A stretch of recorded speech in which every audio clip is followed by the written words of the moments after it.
It's a pleasure for me to be here tonight. I'm David Abelson, and I've been asked to moderate tonight's hearing. So, as background, I'm an independent consultant who provides facilitation services to federal, state, and local governments. For context, and I think this is important, I've had no role in preparing the draft programmatic environmental impact statement for plutonium pit production that is the subject of tonight's hearing, and I do not otherwise work on pit production matters. My job tonight is threefold.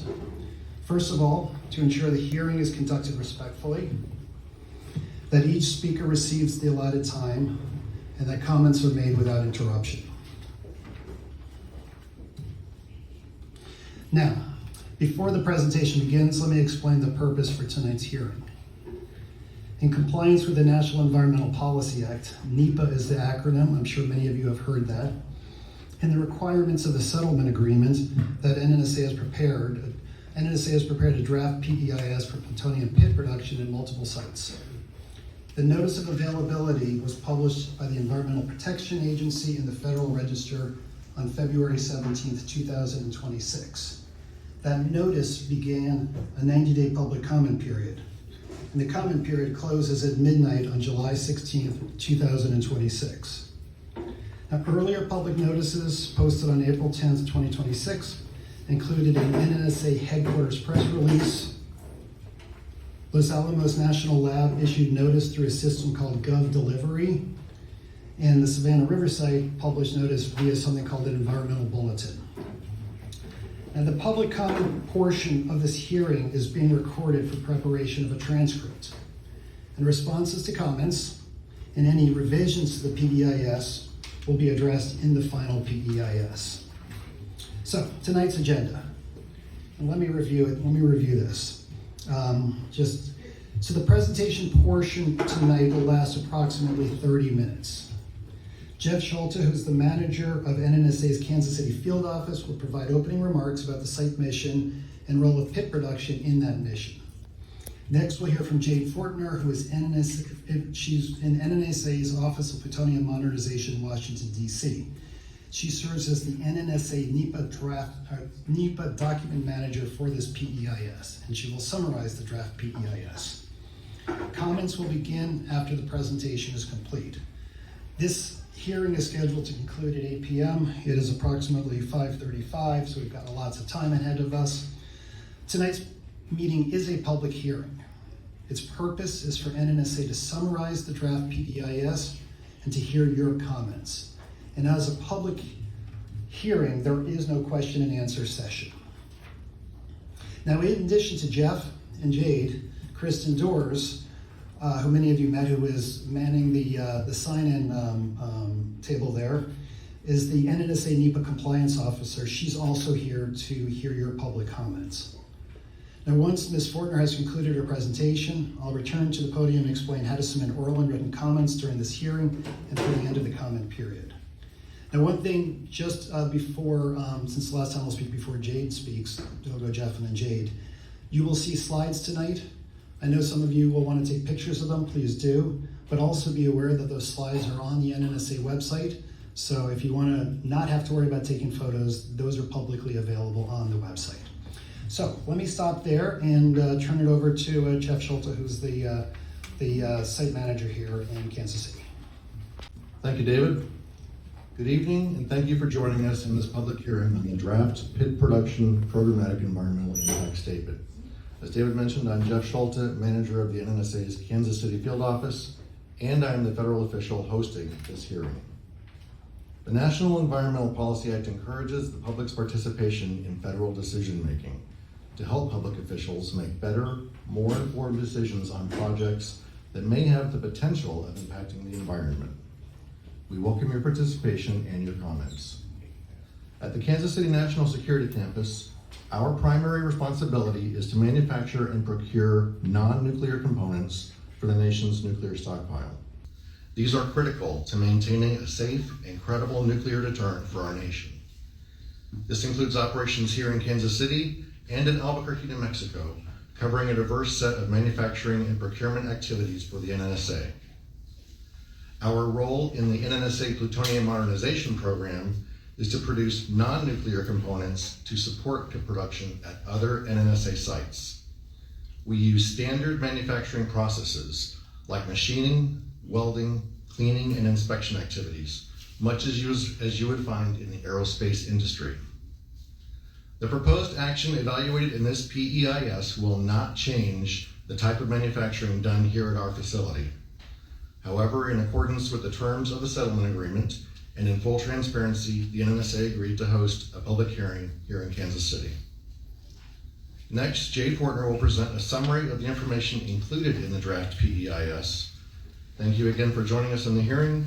I encourage your participation and look forward to your comments. Now I'd like to hand it over to our presenter, Jay Fortner. Thank you, Jeff. Hello and welcome to this hearing. My name is Jade Fortner, and I am joined today by Kristen Doors. Kristen and others at NNSA provided guidance during the NEPA process and independently evaluated the document and coordinated its review with other federal officials. This interaction included DOE's Office of Environmental Management and other NNSA offices across the complex. Your input and comments on the draft PEIS will be considered by NNSA and will allow us to improve the description and analysis of alternatives, as well as their potential impacts in the final PEIS document. On the next slide, I will explain what NEPA evaluations have previously addressed PIP production and why NNSA prepared this programmatic EIS. From 1952 to 1989, plutonium pits for the nuclear weapons stockpile were manufactured at the Rocky Flats plant in Golden, Colorado. Since that production mission ended, DOE's NNSA has evaluated the pit production mission multiple times over the last 30 years. The reviews have included both programmatic and site-specific reviews and decisions at both Los Alamos National Laboratory and the Savannah River site. As shown on this slide, site-specific reviews were prepared for pit production at LANL in 1999, 2008, 2020, and also in the recently issued 2026 LANL Site-Wide EIS, or SWICE. These reviews evaluated pit production up to 80 pits per year at Los Alamos. A site-specific review of pit production at SRS was finalized in 2020. That EIS evaluated pit production of 50 to 125 pits per year at SRS. I'm sorry, guys. Okay. NNSA has conducted programmatic NEPA reviews that included pit production in 1996 and 2008. In 2019, NNSA prepared a supplement analysis on the 2008 PEIS, which evaluated the concurrent production at LANL and Savannah River. In 2020, NNSA published an amended programmatic records of decision on the supplemental PEIS that decided to produce 30 pits per year at LANL and 50 pits per year at SRS. They also published site-specific RODs for LANL and SRS. After the publication of the 2020 RODs, plaintiffs litigated NNSA's decisions. The result of this litigation was a settlement agreement which was signed in early 2025 and precipitated the preparation of this PEIS.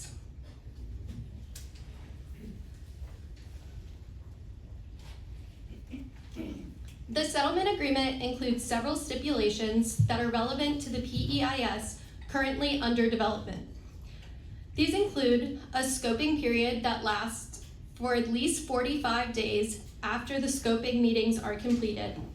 The scoping meetings were held online on May 27th and 28th of 2025.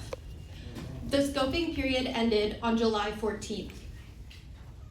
The comment period on the draft PEIS started on April 17th and is required to be 90 days.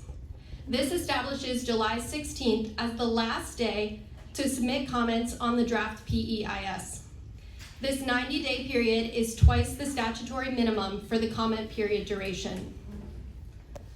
The agreement also identified the specific hearing locations as listed on this slide. NNSA is holding hearings in each of these 5 locations during the comment period. I would like to reiterate pit production activities for the production of plutonium pits. The analysis is for production at Los Alamos National Laboratory and the Savannah River site. This analysis will not change that. The agreement also stipulates that the final PEIS and ROD must be published within 2.5 years, or July 2027, and until then, there are certain activities that are not allowed at SRS. For instance, NNSA cannot introduce special nuclear materials into the main processing building of SRPPF, install classified equipment in SRPPF, or begin construction of the waste characterization lab. This graphic represents the current PEIS schedule milestones. We are currently in the 90-day review period of this draft PEIS. NNSA plans to publish the final PEIS and ROD in early 2027 ahead of the July deadline. The main purpose of an EIS is to evaluate the potential impacts of a proposed action and its alternatives. The proposed action in this PEIS is to produce plutonium pits at required quantities to meet national security requirements. These requirements can be found in 50 United States Code 2538A and currently state that NNSA should demonstrate the ability to produce 80 pits per year by 2030. The statute also specifically identifies SRPPF and LANL's PF4 as locations for pit production. The alternatives include a no-action alternative, which limits production to LANL but allows continued construction at SRS, multi-site production alternative, as well as a single-site production alternative, which evaluates potential future decisions to limit production to only LANL or the Savannah River site, but not both. Consideration of pit production at sites other than LANL or SRS is not a reasonable alternative because it would be contrary to the current statute and could not be achieved within the congressionally mandated schedule. The PEIS presents potential impacts for an analytical period of 50 years.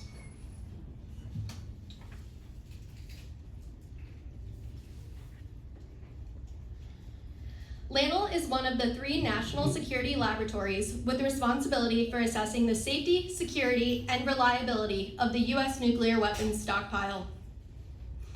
The U.S. government has been operating at this site since 1943.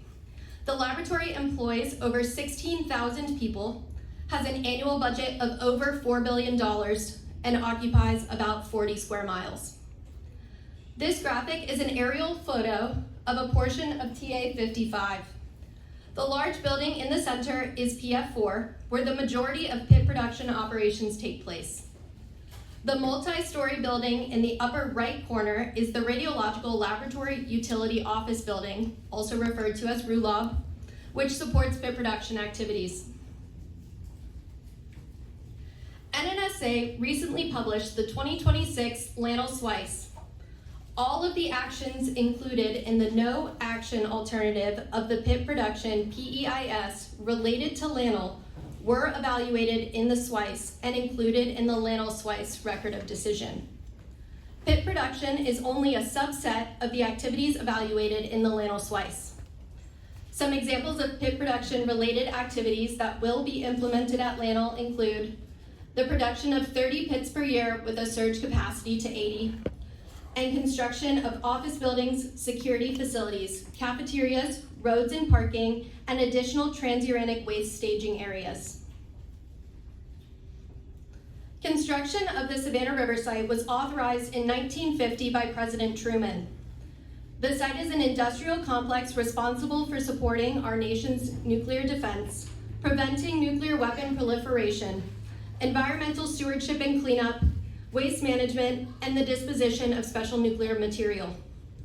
Examples of NNSA's production missions at SRS include tritium operations and extraction, preparation for pit production, and surplus material disposition. SRS employs over 13,000 federal and contractor staff with an annual budget just under $4 billion. SRS is over 310 square miles and is mostly wooded. The graphic shown on the slide depicts the layout of the SRPPF complex in F area, one of the industrialized areas in the center of the SRS. F area is located over 6 miles from the western site boundary of the Savannah River. NNSA published the SRS Pit Production EIS and subsequent ROD in 2020. The ROD supports repurposing the mixed oxide fuel fabrication facility into SRPPF and the construction of several support facilities in F area. As mentioned previously, the construction at SRS is ongoing and is evaluated as part of the no action alternative in the PEIS, although operations of the facilities cannot begin until after a ROD on this PEIS in accordance with the settlement agreement.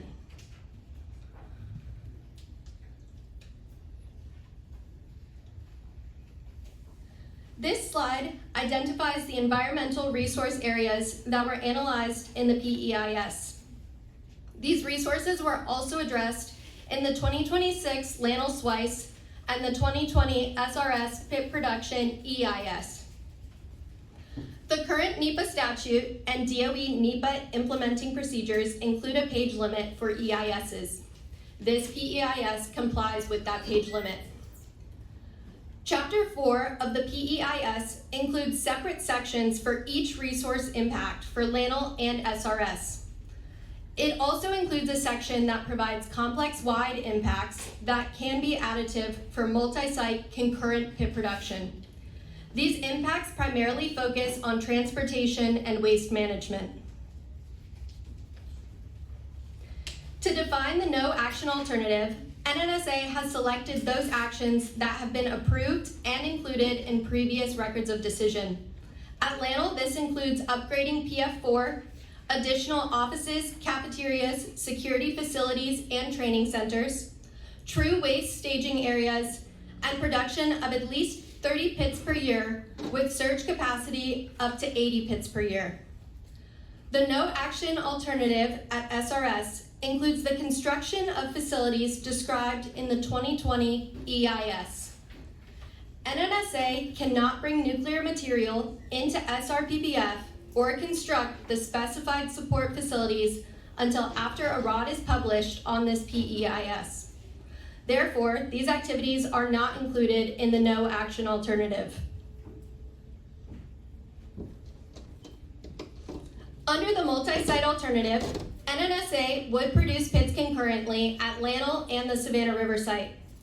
At LANL, pit production is assumed to range from 10 to 80 pits per year, and at SRS, the PEIS evaluates production of 50 to 125 pits per year. At the maximum annual production rates analyzed, NNSA could produce a total from each of those sites of up to 205 pits per year. Analyzing a range of pit production capacities provides flexibility in the event pit production requirements change. The PEIS analyzes a single site alternative in the event multi-site pit production is no longer needed or desired in the future. For example, funding constraints may force NNSA to produce pits at a single site. A single site alternative at LANL would be the same as the no action alternative. A single site alternative at SRS assumes the production of 50 to 125 pits per year at only the Savannah River site with minimal pit production at Los Alamos. With pit production only at SRS, NNSA would not produce pits for the stockpile at LANL, but would maintain the existing LANL pit production capacity in standby. In this mode, LANL would produce a minimal number of pits, roughly 10 per year, to maintain production competency. Plutonium research and development, surveillance, testing, and other plutonium missions would continue at LANL as they are independent of pit production. Last year, NNSA established specialized teams to evaluate aspects of pit production and the process at SRS and LANL to identify potential enhancements that could improve the overall pit production mission. As an outcome of these reviews and other NNSA considerations, there are opportunities for enhancements that NNSA is considering for future implementation at one or both sites. Descriptions of these enhancements are provided in section 2.7 of the PEIS. Each of the resource impact sections in chapter 4 include a discussion of how these enhancements could change the impacts of the proposed action, if at all. Some examples include increasing the plutonium inventory limit at LANL's RULAB to allow for some activities currently performed at the Chemistry and Metallurgy Research Building to instead be performed in TA 55. Using commercially available mobile waste compactors at LANL or SRS to size reduce true waste before sending to WIP, and using the glove boxes and facilities in the Savannah River Site's K area that were initially planned for surplus plutonium disposition to supplement capabilities at SRPPF for preparing purified plutonium.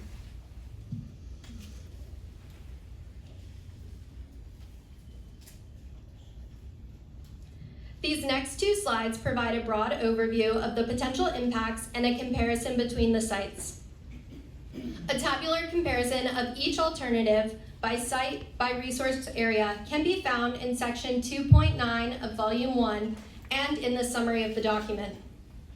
The permanent land development dedicated to pit production at LANL and SRS is similar in that both sites require roughly 70 acres of facility and infrastructure.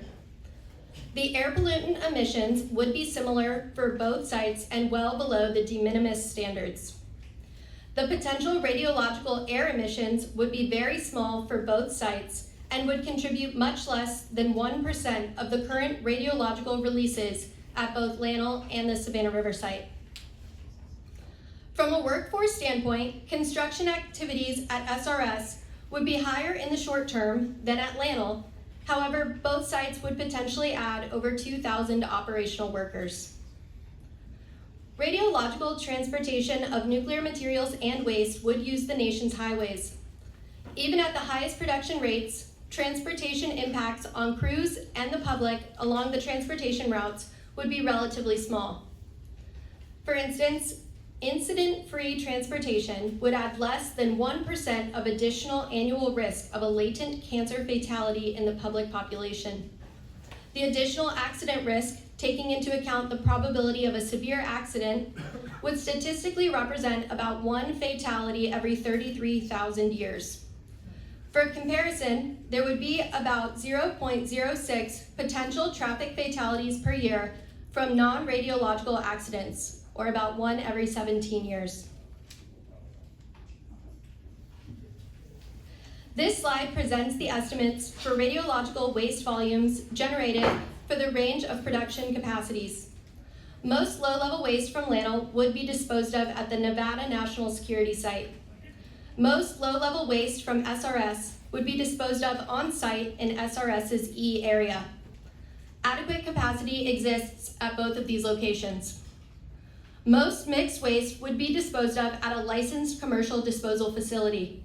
Again, there is adequate capacity for this waste. True waste is disposed of only at the Waste Isolation Pilot Plant in New Mexico. WIP is permitted under the WIP Land Withdrawal Act with volumetric and radioactivity limits.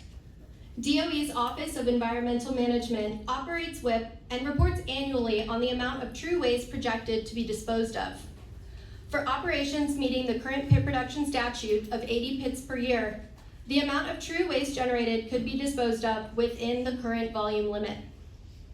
Ultimately, as pit production proceeds, whether at single or multiple production sites of Savannah River and LANL, NNSA and DOE's EM would monitor annual projections for future true waste generation related to pit production and complex-wide. DOE's NNSA will take proactive measures to stay within the existing limits established at WIP. An example of these measures could include waste compaction. If in the future, DOE determined that further regulatory actions for true waste disposal would be required, additional NEPA review would be performed. For human health impacts from normal operations, the PEIS demonstrates that doses to the offsite public would be a very small increase to the current annual reported exposure to the maximally exposed individual, or MEI on the slide, and the collective population within 50 miles. In fact, the addition would be less than 1%. The PEIS presents potential accidents that could occur at both sites and the potential increase in accident risk. Accident risks to the population at both sites are very small, and the higher risk values from SRS would be within a population of over 1 million people within 50 miles of the site. The PEIS also discusses potential intentional destructive acts.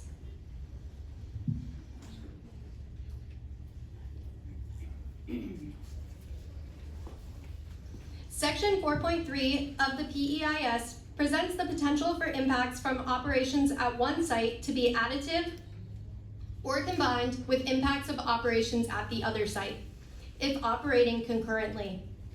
In most cases, these impacts are not additive. For instance, noise impacts at Lanel would not add to potential noise impacts at the Savannah River site. However, because transportation of radiological materials and waste would use the nation's highways and some may be received at the same locations along the same routes, those impacts could be additive. Additionally, because these wastes may be disposed of at the same locations, the impacts related to waste disposal could also be additive. The PEIS addresses these impacts. This concludes my presentation about the draft PEIS. I would just like to remind you that these slides are available online if you need a copy. And I will now turn control of the hearing back to David. Thank you for your time, your participation, and for being here today. Thank you, Jeff, and thank you, Jade. I know some people walked in since we first opened the meeting, so I'm just going to reintroduce myself to those people. I'm David Abelson, and I've been asked to be the independent moderator for tonight's hearing. Just for important context, I'm an independent consultant, and I do not work on these issues of plutonium pit production, so this is really my first foray into it, moderating these meetings. And my responsibility tonight is really threefold. It's to ensure that the hearing is conducted respectfully, that each speaker receives the allotted time, and that comments are heard without interruption. And I just want to flag that again, because now we're going to start to move into the public comment period. NNSA officials are here tonight to listen. They're seated up front here, so when you come to the podium, you'll be directly speaking to them. Comments for the PEIS can be submitted several ways. First of all, tonight, oral comments from the podium. Secondly, you can also submit written comments. There's a form out front, and if you want to write your comment tonight, you can do that and submit it that way. The other way, too, is that you can submit comments via email, and up on the screen here is the address.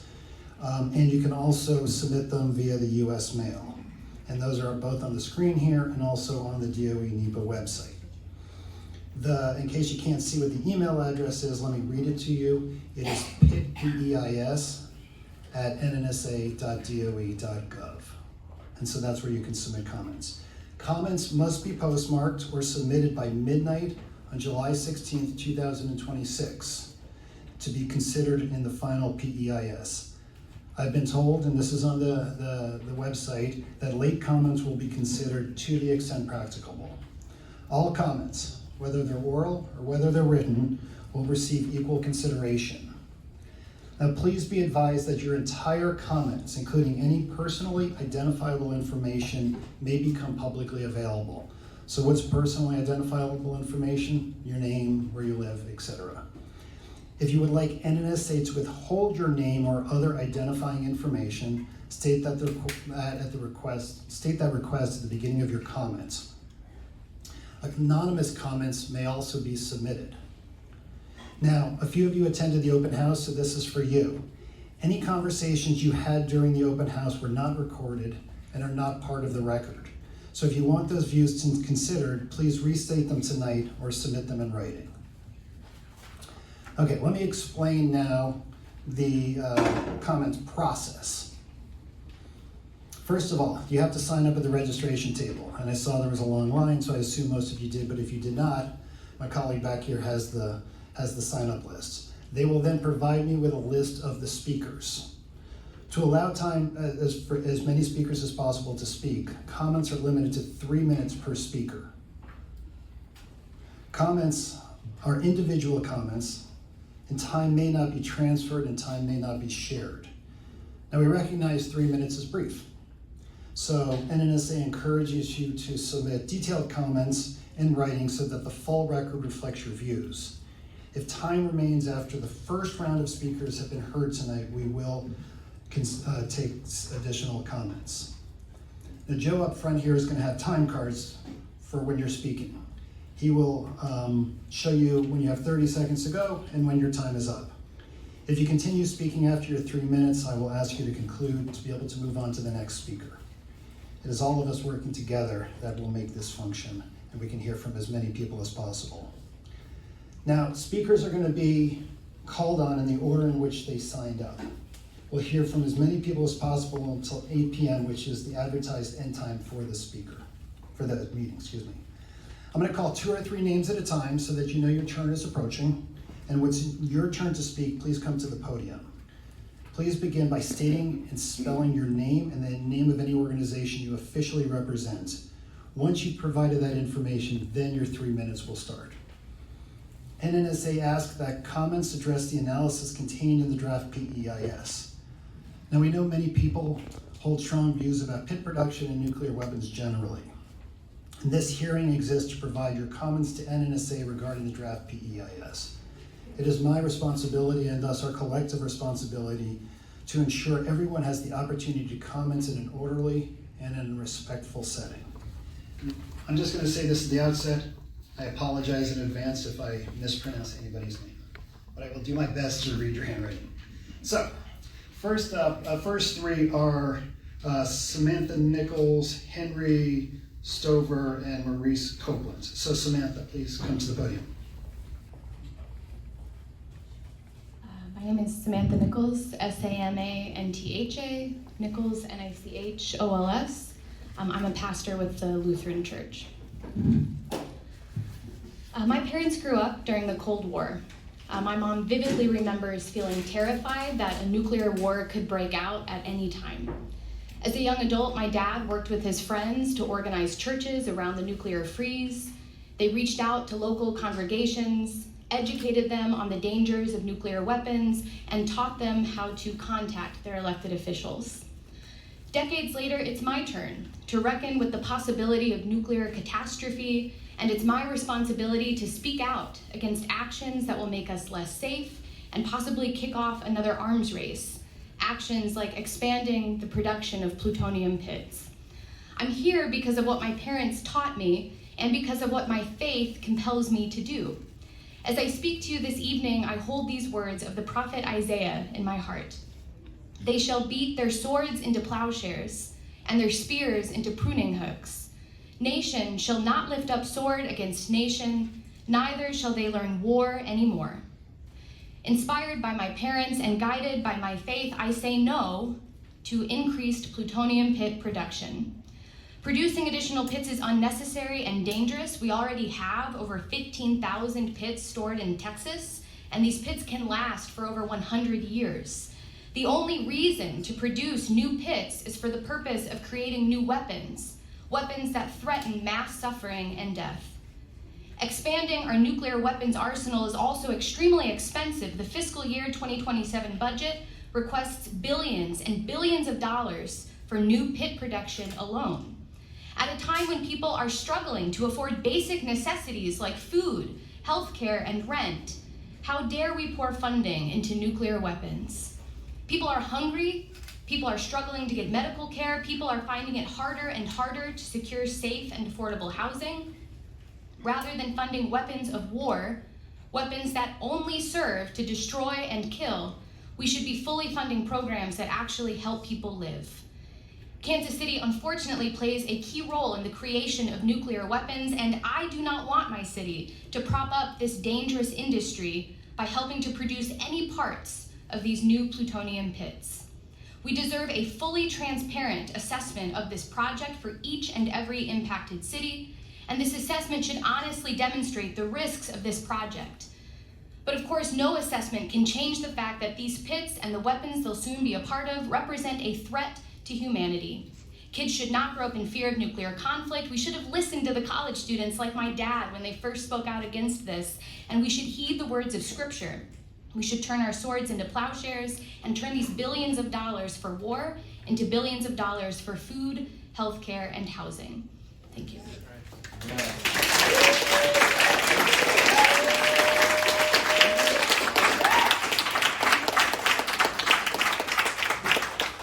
No more pits! No more bombs! Henry Stover, Oh, excuse SEO. me. I apologize. I said Harry, huh? Henry. I didn't catch it. Please, go ahead, proceed. Stoever. I'm a member of PeaceWorks, Kansas City. In 1980, I was admitted to the Missouri Bar, the state and the federal bar. In 1988, I received membership in the United States Supreme Court Bar. I've gone to court with a number of people who have crossed the line at the weapons plant that we have. I have 8 points, which I know I cannot, cover here, but the first one is due process under law. And we have this law that requires scoping hearings, and yet NNSA did not voluntarily come forward to set up these scoping hearings. A lawsuit had to be brought by others. Why they were in violation of the law. They were hiding what they were doing, and that is reprehensible. In order to, I also state that this is very short notice. When you look at their documents online, it says April 2026. That is last month. Some of that is less than 30 days. And we must have the notice, an opportunity to be heard, to have, otherwise we are materially prejudiced, which directly impacts our ability to present a defense, present alternative views, and respond effectively. Your materials are substantial. One document is 37 pages, one is 259 pages, one is 303 pages of a very scientific nature. I propose that there must be a longer period so that independent scientists can review this information, and this information is not complete. It is so one-sided that these independent scientists must be able to then request further documentation. Another thing is that equal protection under the law. We are supposed to have that, but our government builds these weapon systems. It never comes to a vote among us public people. We vote for a person to represent us. Lots of money is involved. And so I think, do we really have a democracy? No, we have more of an authoritarian government that forces these weapons on us. I'm reminded of Rocky Flats weapons plant. This statement, this does not state, the catastrophe that happened out there. Rocky Flats was producing 1,000 pits per year. And recently, the lady that was former administrator of the National Nuclear Security Administration, Jill H.R.U.B.Y., says we produced 200 modernized warheads just in 2023. My time is up. Thank you. What I'm going to do is I will pass a copy of my statements to Ms. Fortner, who's here today, and I will also send it by mail. Thank you.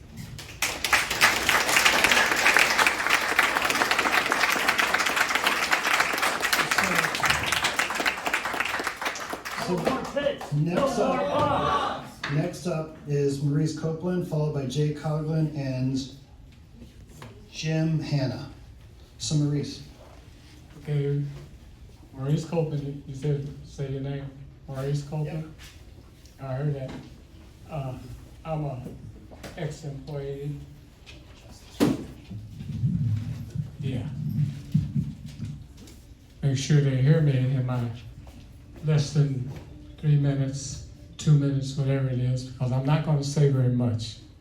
I'm not gonna say very much at all, because I don't like adding to dog and pony shows. I was hoping somebody would bring in their little pet dog, and I was wishing to watch that pony walk down the aisle, because you're getting it all today. It's not what is said, so one great man said a few years ago. It's what is not said that's real, what I said. Okay? Look, beating a dead horse, turn it around, twist it any way you want. I've worked on this stuff for quite a while. I worked at Bendix at Honeywell for 32 years. I've worked at my advocacy and activism since then, since the year 2000. So I've done this for a long time. And I want y'all to know the truth will come out. And what I'm concerned with, not the polonium, but the plutonium pits, I don't sound like Kansas City don't have anything to do with them. Llano, Savannah River, I heard? Really? Not so. Not so. And I'm not going to say how much, because I see police. Where is Mr. Lake, Lieutenant Lake? They won't let me come out to the plant. I talk too much. Okay? Y'all know, without their consent and knowledge, have you heard that before? Have you heard that before? Do you know what that is? Do you know what that means? Do you know what's happening now? Do you know what's happening? Do you know? Well, I'll show you what's happening. Look at me. I ain't as pretty as I used to be. You know, but that's okay. I loved it all. Honeywell is a good job. 30 seconds. Okay, Honeywell is a good job.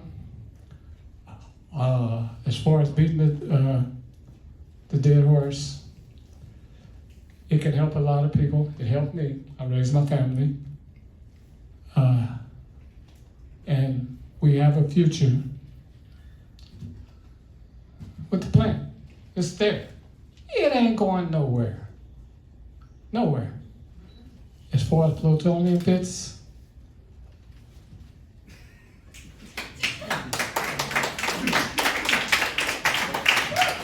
No more pits. No more bombs. So Jay Coughlin, followed by Jim Hanna, and then Jenna Rowe. So Jay. Yeah. So I'm Jay Coughlin with Nuclear Watch New Mexico, based in Santa Fe, and I was one of the plaintiffs in this pit production lawsuit. So that's Jay and Coghlan.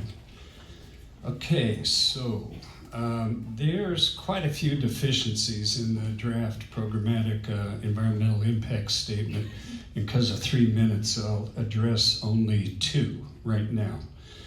So it claims that operations at Kansas City, the Livermore Lab in Nevada, are not directly involved in pit production activities.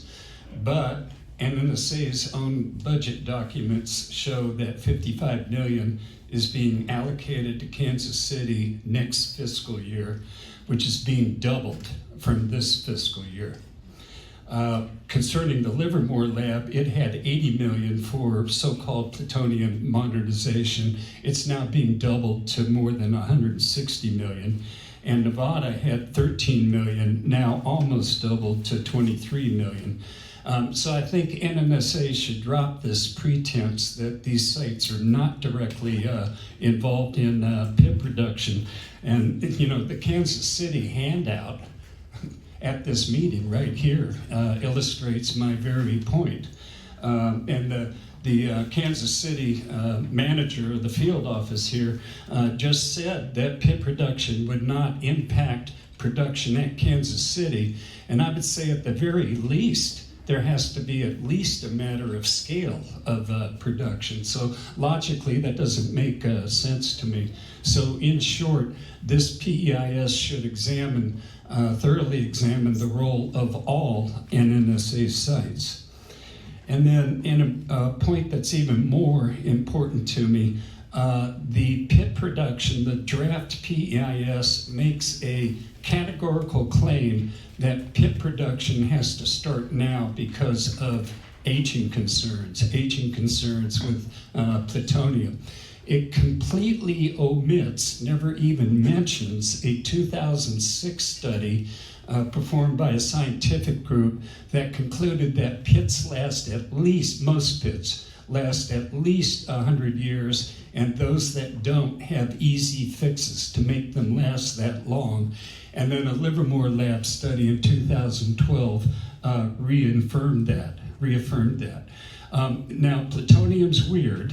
The metallurgists say that. I'm not a metallurgist, and I'm not privy to classified information, but the plutonium isotope 239 that is used in weapons is known to have self-annealing properties. It kind of heals itself from internal radiation. I quote a specific individual of the Jason Scientific Group.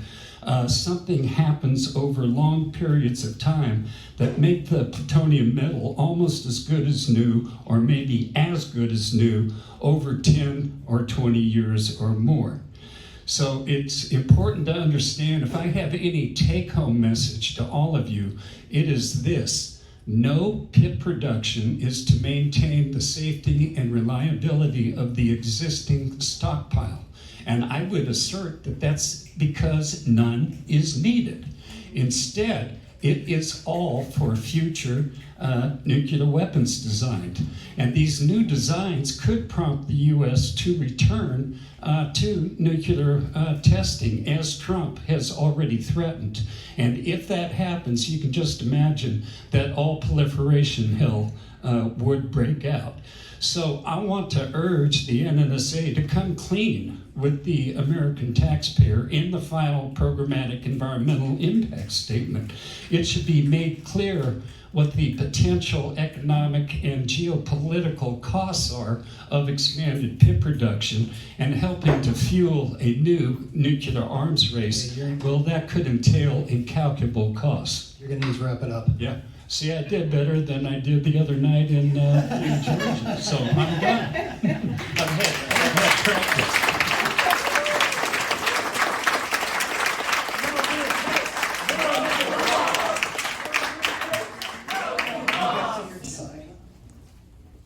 My name's Jim Hanna. I'm with PeaceWorks Kansas City. You may recall the anti-drug campaign of the 1980s called Stop the Madness. I think we need to repurpose that slogan as our nation becomes increasingly addicted to nuclear weapons. Stop the madness of mutually assured destruction.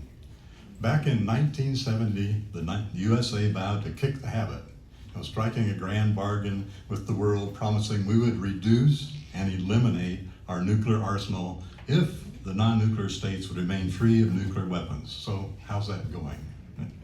Surely any clear-eyed person can see that the United States needs an intervention, not only to save ourselves from self-destruction, but to save the earth and all its inhabitants.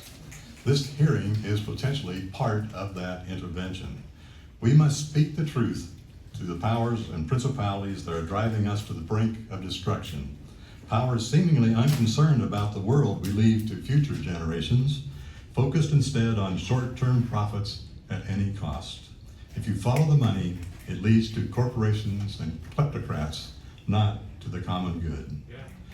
The image that comes to mind as we consider ramping up production of plutonium pits is a guy who says he's interested only in defending his home as he amasses an arsenal of guns, ammunition, and explosives sufficient to level his entire block. Would anybody believe this guy when he says his arsenal is just for self-defense? I don't think so. Rather, they would be prompted to develop their own arsenal or pass laws to curb someone who's obviously dangerous and deranged. How could the world possibly believe the United States' 50-year-old pledge to reduce and eliminate nuclear weapons when instead we're modernizing our arsenal to make it even more destructive? The plutonium pits being proposed aren't for maintenance of our current weapons, they're for nuclear weapons of the future. Nuclear weapons into perpetuity. The problem with that is, of course, there may not be a future for humanity. Unleashing just a fraction of these current nuclear arsenals would not only be suicidal and genocidal, but pretty much omnicidal, the death of life as we know it. Stop the madness. Just say no. We're hearing testimony today that the 15,000 plutonium pits already stockpiled, wow, 15,000, are more than adequate for decades to come. And the spending an estimated $60 billion for pit production in the next 20 years is a colossal waste of resources, much better spent for humanitarian and environmental needs. The bottom line for me was well expressed by Dr. Martin Luther King. In the nuclear age, he said, we must learn to live together as brothers and sisters or perish together as fools. That's not hyperbole, that's realism of our day. In closing, I just would like to lift up the words from our Judeo-Christian tradition, reading from the Hebrew scripture, Deuteronomy 30:19. I call heaven and earth to witness against you today that I have set before you life and death, blessings and cursings. Choose life so that you and your descendants may live. Thank you.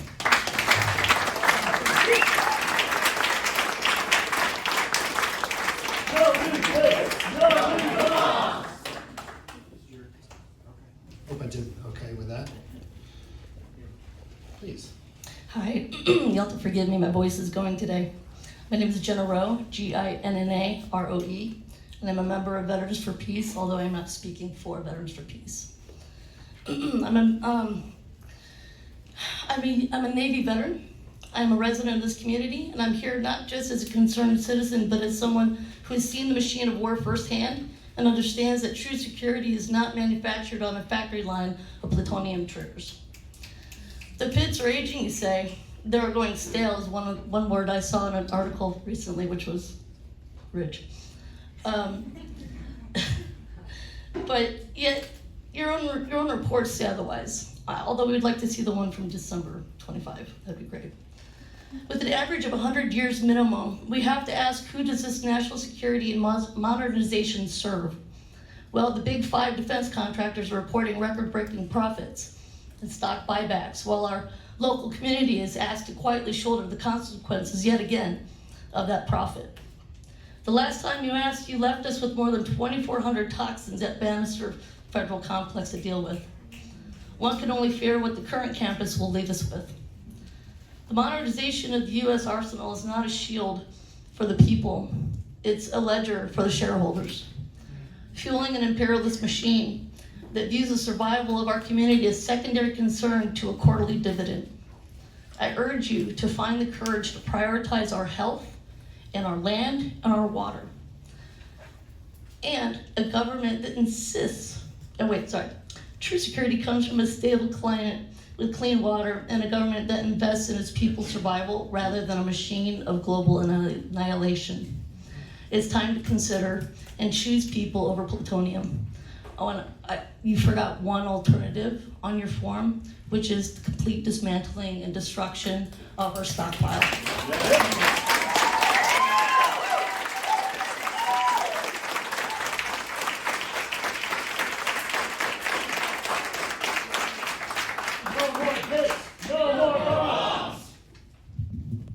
Hi, I'd like my portion to be without identifiers, please.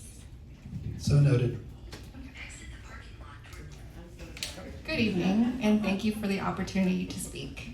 Kansas City has always been a place that takes pride in practical work, technical skill, and a sense of humor strong enough to survive both Midwest winters and highway construction. We build things here, we fix things here, and when something doesn't make sense, we usually say so politely, but clearly.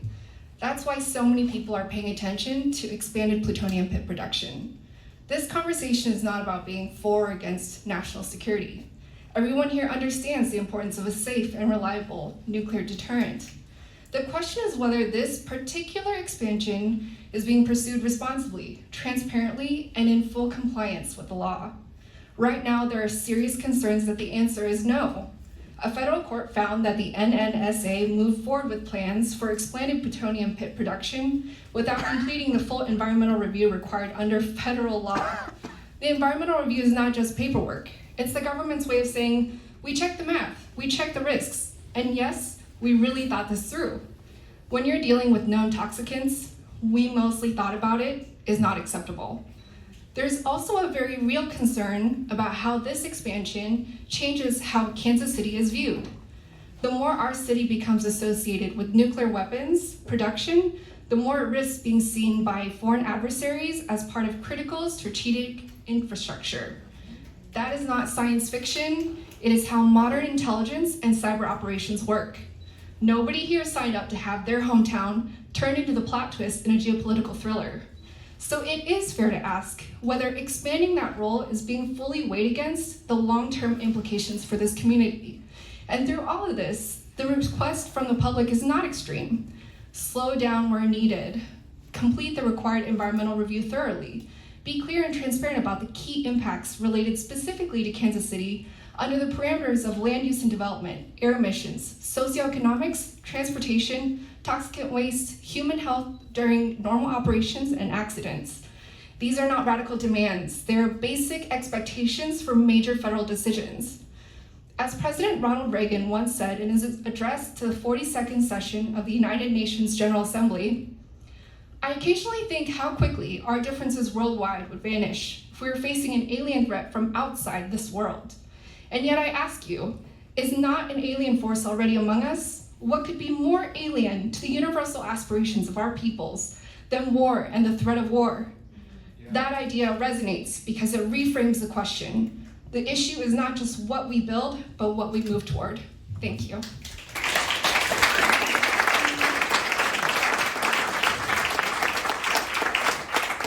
Constantina, followed by Ann Sulentrop. I hope I got it right. He told me twice outside, and I think I'm reading it correctly. And then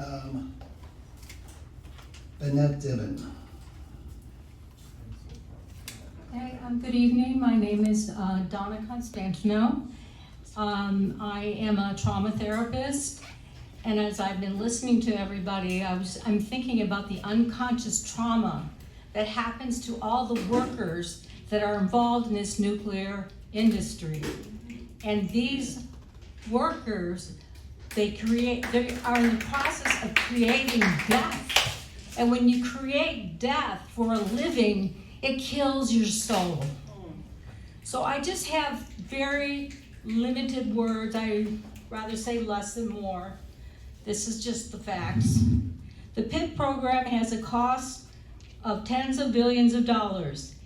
At the same time, national laboratories have offered no evidence to the existing pits are anywhere at risk of age-related failure that would reduce their safety, their security, and their reliability. Such gargantuan costs are a theft from the most vulnerable among us. Putting human needs first is a quintessential priority in a viable society. There is no logic in creating more nuclear pits in the false belief that they protect human beings. Thank you.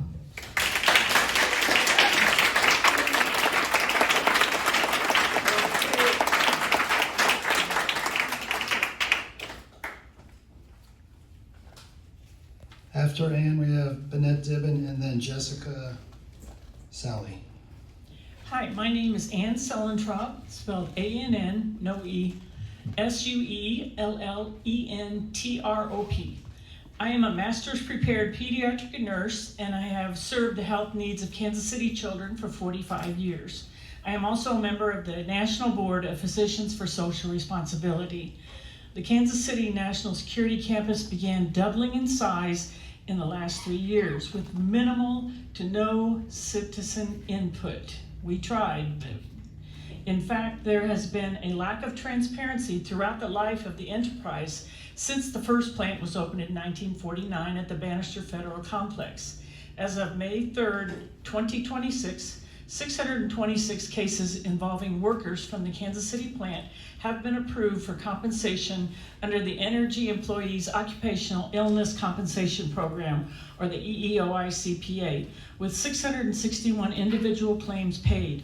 Total compensation and medical benefits paid for Kansas City plant workers exceeded $52 million as of 2015. That's what I could find.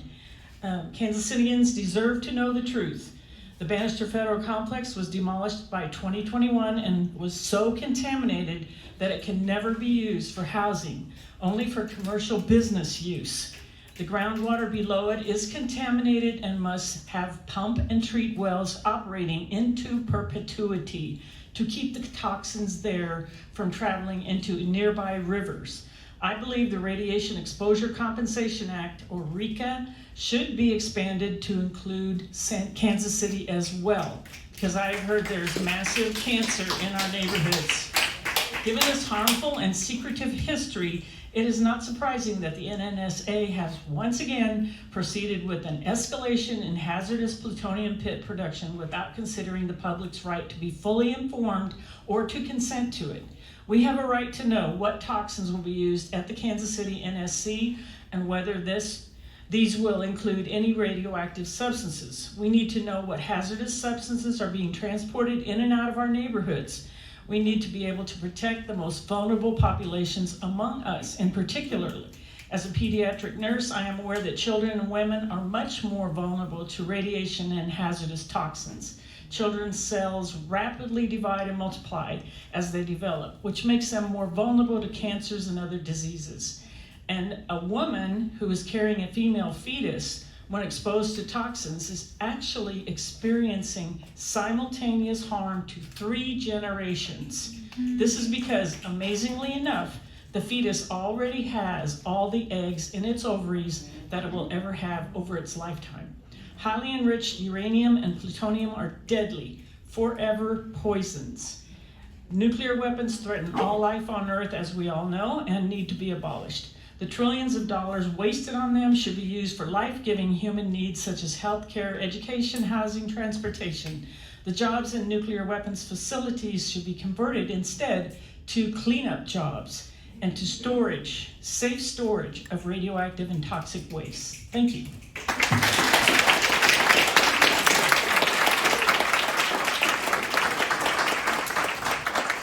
Please proceed. Yes, my name is Bennett Dibben.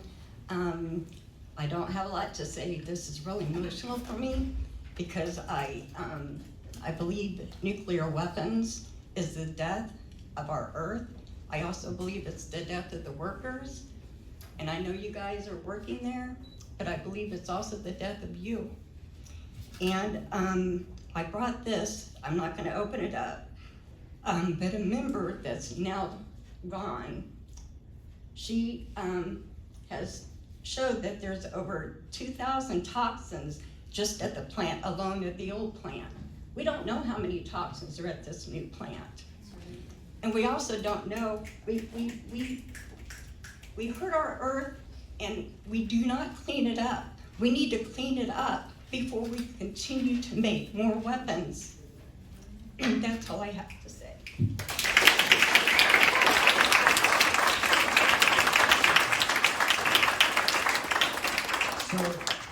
My name is Jessica Sally, Jessicasalley.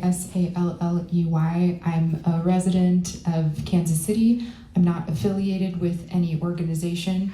I didn't have any comments to share before I got here. I only in fact found out that this hearing was going on yesterday. Thank you, Casey Defender, for informing your readers about this.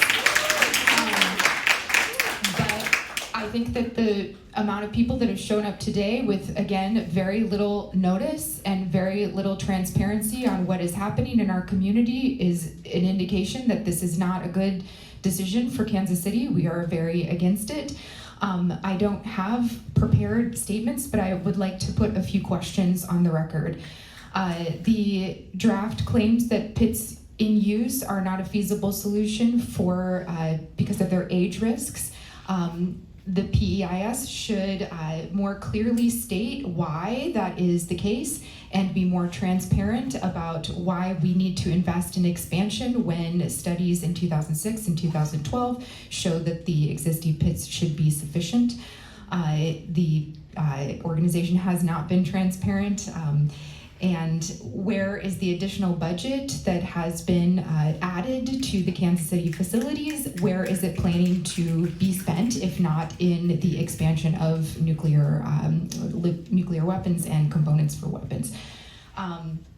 Another question that I'd like to include on the record is that there is a discussion of waste management in the PEIS that simultaneously says that there would be increases in waste and shipments to WIPP, but that there would be no adverse operational effects.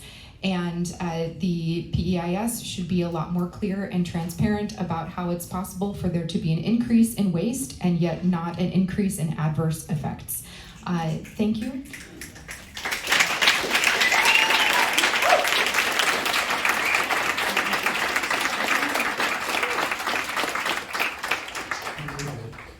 Did I pronounce your last name correctly? Pretty close. Okay, I apologize for not getting it perfect. No one will. Please proceed. Kimmy Igla, Kimmyigla. I'm a KCMO resident. This statement does not adequately address my community. The people need full transparency in this PEIS, which is being done retroactively because DOE violated the National Environmental Policy Act by not informing the public first. Hello, we're already off to a bad start. We're being asked to comment on something already underway without full information. Reports from the GAO say the plutonium pits currently in the stockpile have decades of life remaining. Based on this, why is the NNSA rushing to double production without understanding or describing what this means for us? Will new pits lead to new weapons, requiring new testing? We need transparency from the NNSA. This PEIS must address whether new testing will result from production.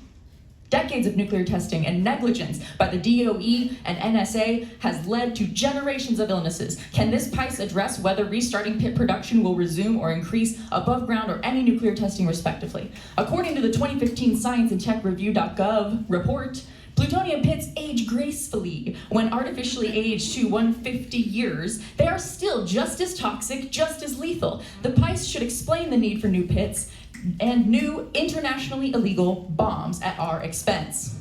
The PEIS is described as programmatic, meaning it should cover all affected sites, yet I find almost nothing about Kansas City. Can this be addressed further? The KC National Security Campus website describes a project called New Mexico Operations, with plans to hire 500 workers by 2028. Are these KC workers or New Mexico workers? The webpage also describes their projects, such as building discrete semi-trucks that look just like the ones we share the highway with every day. Does this mean that nuclear weapons components will be or have already been transported on highways alongside of the drivers with no warning or transparency? Sounds just like the DOE. This affects everyone who drives or lives near these routes or downwind from these routes if there were an accident, and we have a lot of highway accidents, don't we? DOE claims that the trucks are so safe, but you really can't trust the DOE, can you? The document doesn't describe what specific impacts this will have on our city, but beyond the immediate safety risks, the PEIS doesn't address the opportunity cost to my generation. Siphoning 500 skilled workers into weapons production means that those workers aren't available to build the clean energy infrastructure that we desperately need to confront the climate crisis. Meanwhile, the DOE's 2026 budget barely funds renewable energy. Most goes to the NNSA, to weapons and fancy new pits. This is a choice not being analyzed at all in this PEIS. Can this be addressed? Why are new plutonium pits prioritized over renewable energy in the Department of Energy? And how will these poor priorities impact our environment? Honeywell and KC is already recruiting and bribing our best engineers right out of school to being complicit war criminals. Can the PEIS address the cumulative health risk of Kansas City? It's imperative that the NNSA take the time to understand the relative risk to the environment and people residing in this area. Even a small additional risk could mean significant consequences for our health based on everything that we know about nuclear contamination. You need to ensure that this work is not going to make us sick. What will be done to mitigate any accidents so that DOE's history in KC does not repeat? We in Kansas City deserve to know what this proposed mission means for our air, our water, our workers, our future. None of this is in the PEIS, and I'm asking you directly, can you address these questions before moving forward for the sake of future generations? Thank you.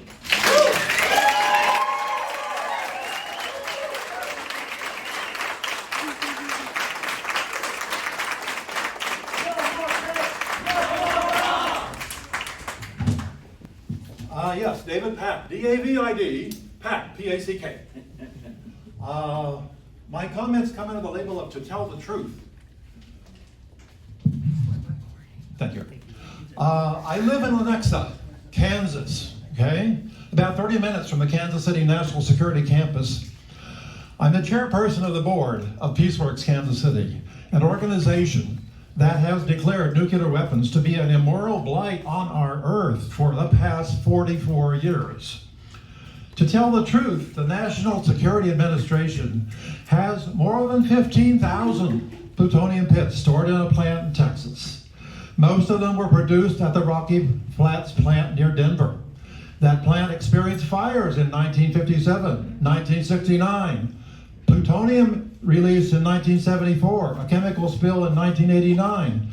In 1989, it was raided by the FDA and the EPA because of its environmental violations, and it halted further plutonium production. The plant closed in 1992, went through a decade-long cleanup costing about $7 billion. To tell the truth, nuclear weapons and nuclear power plants generate large quantities of radioactive waste that is environmentally dangerous for thousands of years. Existing storage is already oversubscribed. There is no certain path for safe disposal of the future radioactive bomb production waste. To tell the truth, the draft PEIS misleads the public about the longevity of plutonium pits and the purposes for manufacturing new ones. In 2006, independent experts concluded that plutonium pits have a reliable lifetime of 85 to 100 years, while the average age of the existing pits is only 43. But the draft PEIS implies that new plutonium pits are needed to replace older ones. That's not the intent at all. New plutonium pits are intended for new nuclear weapon designs, like the W-87-1 ICBM and the W-93 submarine-launched warheads. To tell the truth, the draft PEIS lies to the public by claiming that producing more pits is fully consistent with and supports the U.S. commitment to the Non-Proliferation Treaty.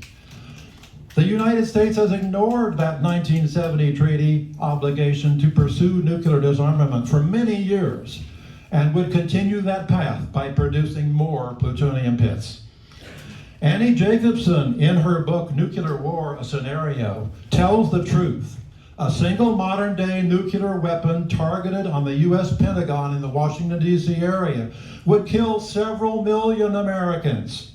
It would also produce an unimaginable environmental disaster, making all of the land within a 10-mile radius uninhabitable for many, many years.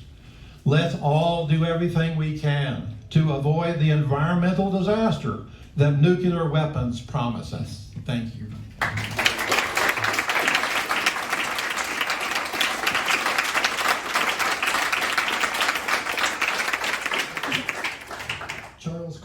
Charles Carney, and then Martin with PeaceWorks, and then after that, Brianna Crawford.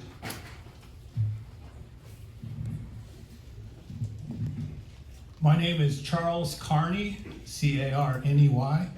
I'm with the Holy Family Catholic Worker Faith Community, My spiritual leader, Pope Leo, says that nuclear weapons are illegal, immoral, and unconscionable. No ifs and ands or buts about it.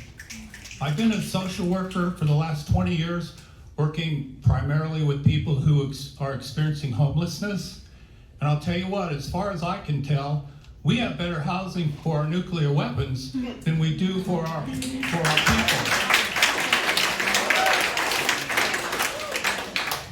Every dollar that we spend building these new pits is a step from our most vulnerable, our children who suffer from hunger, our seniors who just need access to health care, our people with disabilities who are just trying to live a better life for themselves. So I want to address the myth that these pits will create more jobs. Well, I got a job for you. How about sending somebody down to the banister and give them a job cleaning that up? How about sending them to Rocky Flats? We have plenty of jobs. We have plenty of jobs cleaning things up. We don't need any more building things up. The other thing I want to talk about regarding jobs is not just the grave physical danger, but this thing called moral injury. And moral injury it's defined as the profound psychological, social, and spiritual distress from committing, witnessing, or failing to prevent acts that violate deeply held moral beliefs and ethical codes. In other words, moral injury is trauma caused by crushing the souls and the spirits of other human beings. Secondly, every job that we have created from these toxic pits, each of these pits, by the way, represents a war crime. But every single job that we create for these pits, we could create 2 or 3 jobs instead in healthcare and education. So what I want to say is that building these pits as a job creation, that idea sucks. Finally, research no, I did that part. Okay, so this evening, my esteemed colleagues, I implore you to eschew this addiction to violence, reject the lure of money from ill-gained profits, place yourself on the right side of history, enhance compassion, promote human rights, stand up for dignity. Thank you.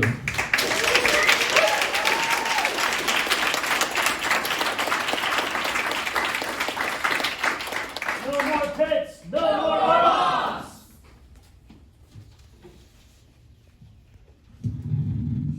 My name is Marlen, M-A-R-L-E-N. I am here today with PeaceWorks KC, and I will be performing a poem. Honeywell boy sat me across the booth of an overpriced bar and dumped his toxicity on the table. Talked of how he is first-generation engineer. Says he doesn't like to get involved in politics. Warning sirens went off in my mind, but still, I was curious. Honeywell boy made it very clear he did not want a girlfriend. He really only had time for his job, yet wanted to waste my time. Didn't care that he had met the half-life of this relationship, reduced me to being nothing more than a meaningless atom. He offered to explain his job to me, but said I wouldn't fully understand it because it involved engineering terminology. I didn't have the clearance to hear what he really did. Honeywell boy called himself a man for his people, before dropping the bomb that he was in the business of making nuclear weapons, creating machines that only know mass destruction.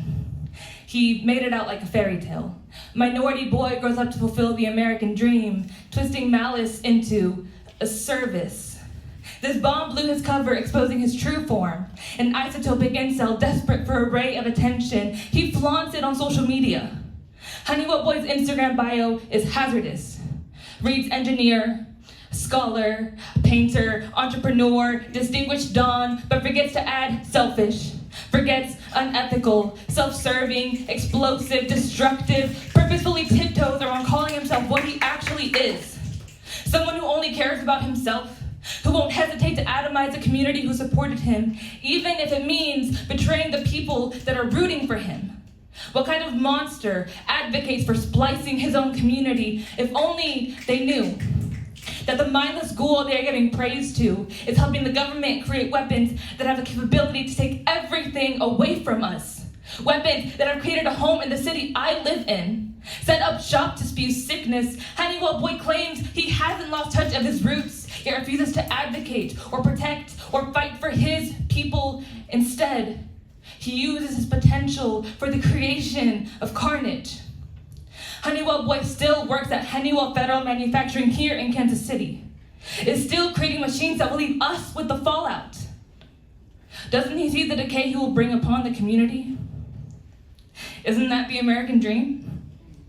Choosing to harm instead of protecting in hopes of being called successful? What a nuclear waste.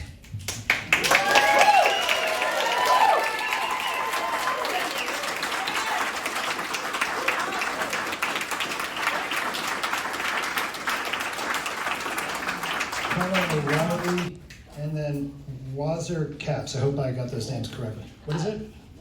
Walter. I apologize, Walter. You kind of said my name is Brianna, but it's Brianna. Brianna. Okay. Brianna Crawford, please. Hi there. Well, OCO, Bri Dagwadoa. Hello, my name is Bri, and I am a Kansas City resident, and I'm very highly concerned about what the PEIS didn't state about the KC-NSC. You know, Kansas City was picked as one of the 5 sites the NNSA consider relevant to the PEIS. However, there is no information in the PEIS about how this production will affect our area. Can the NNSA expand on why they felt it was necessary to have a hearing here?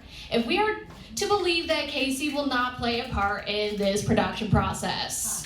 Cannot state that enough. The graph of the pit production process in the draft PEIS says also that the final location for the pits will be at Pantex in Texas. We want transparency on what route the transportation of these pits will take. What protections have been put in place to ensure an accident does not occur? And we know that accidents happen all the time. So if one were to occur, you know, what are we going to see with that? Is there going to be an existing measure to prevent downwind contamination? You know, the DOE and the NNSA has been very quiet about its operations. And it's really time because it's no longer the past. This is the present. You all need to be very transparent and very abundantly clear about what you are doing. And it needs to be stated.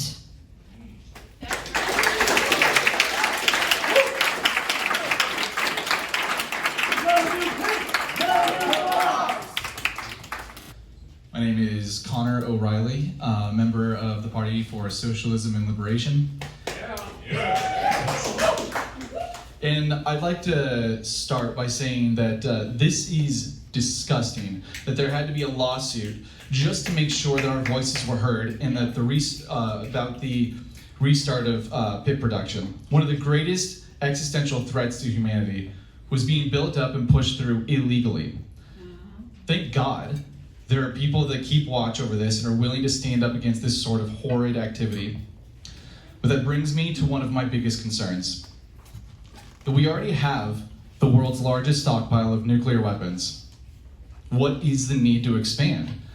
And I don't believe it when you say our weapons are aging, because I listen to the science and I understand that we have decades left before obsolescence. This is a deliberate expansion of our nuclear arsenal. And listening to our current president, it would seem as though this is part of an increased attempt at genocide and destruction across the world.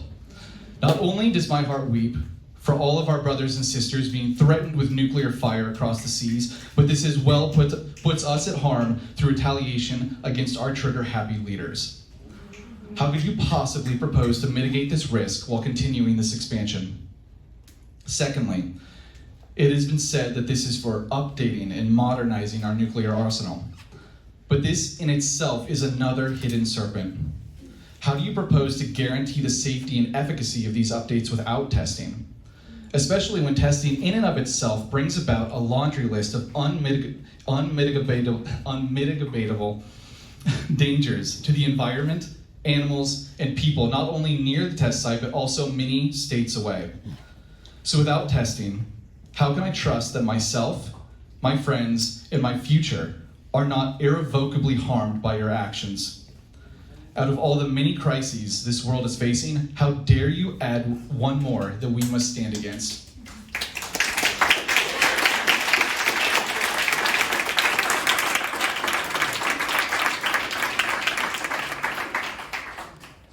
Please, Walter.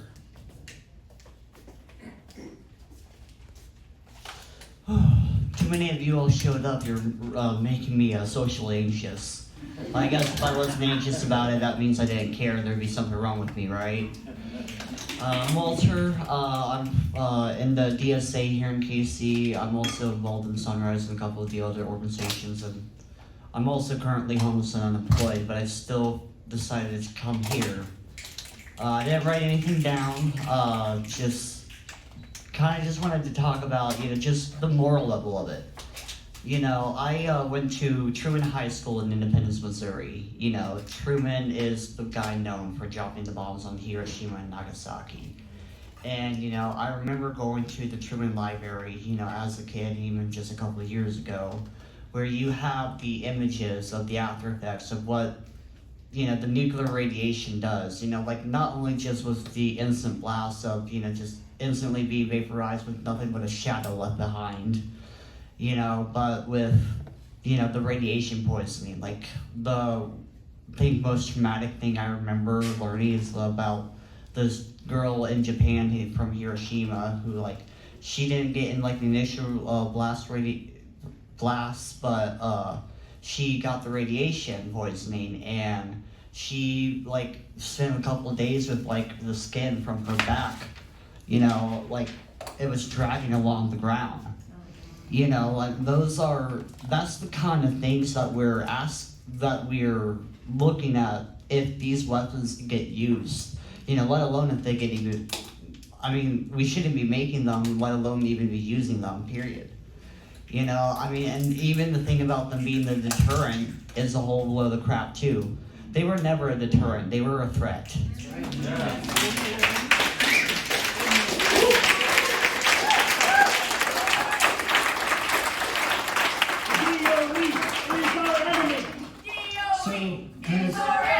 Next up is, so I'm going to keep trying to move it along as quickly as possible because I want as many people who have signed up to have that opportunity. I think we're going to do it, but I just want to give you a little bit of a heads up that we need people to be mindful of the collective time we have tonight. So please.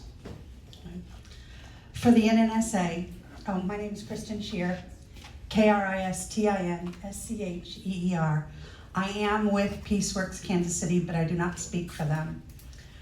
For the NNSA, I heard your presentation, and I respectfully still have concerns and questions. I am concerned about the lack of responsibility or respect for the taxpayer dollars being called for in this plan. Can you be more clear about how much money it will really cost?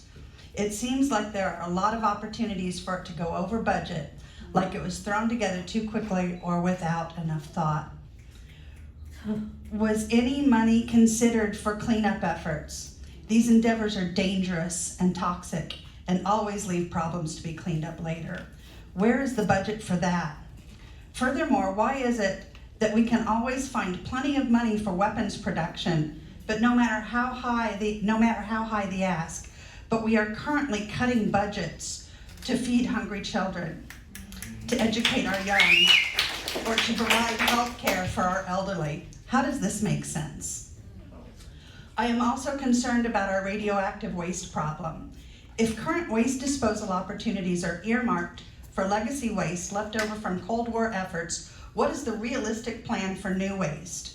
We simply cannot continue to produce waste this dangerous, this persistently toxic, without a responsible plan for its disposal. It's not in our community's best interest today or in the next 240,000 years, as that's the time it will take for these monstrous toxic byproducts to cool down. As a lifelong resident of Kansas City, I know too well the dangers of traffic on our overburdened highways. Where is the budget and/or plan for potential accidents?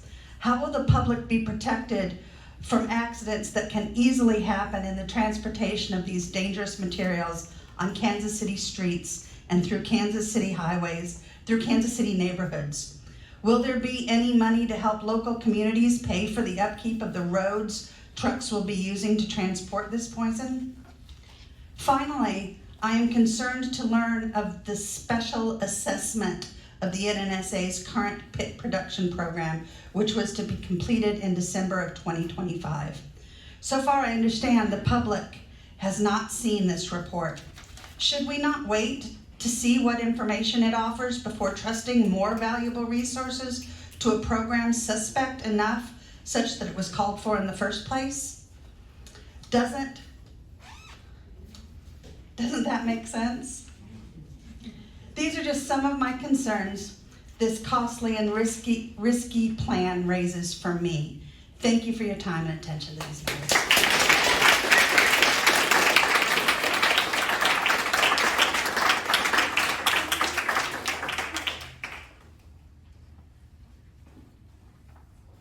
Please.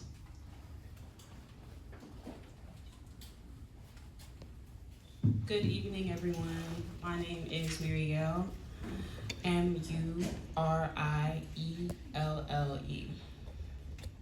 I was born and raised here in Kansas City, Missouri.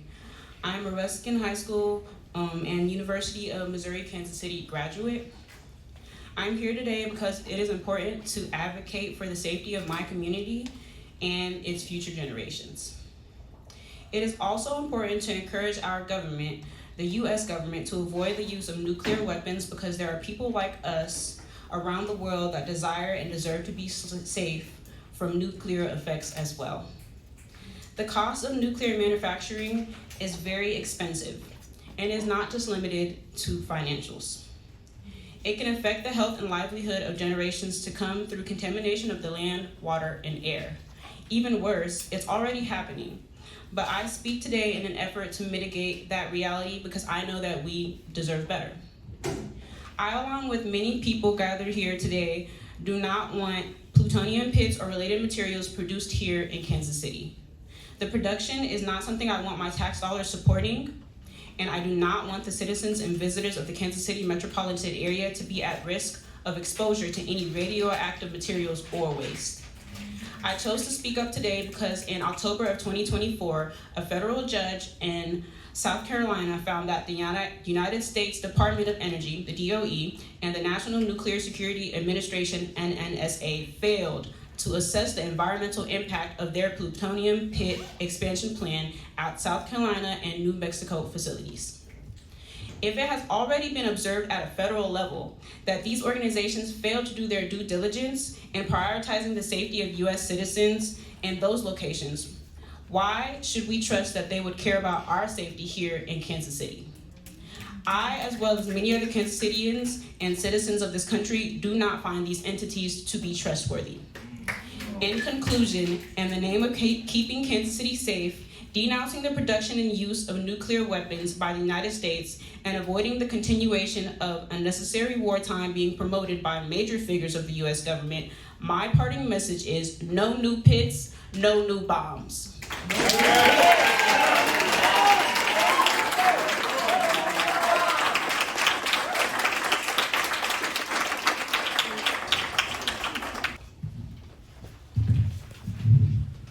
Hello, my name is Conrad. I'm a member of the Party for Socialism and Liberation and a lifelong member of this community.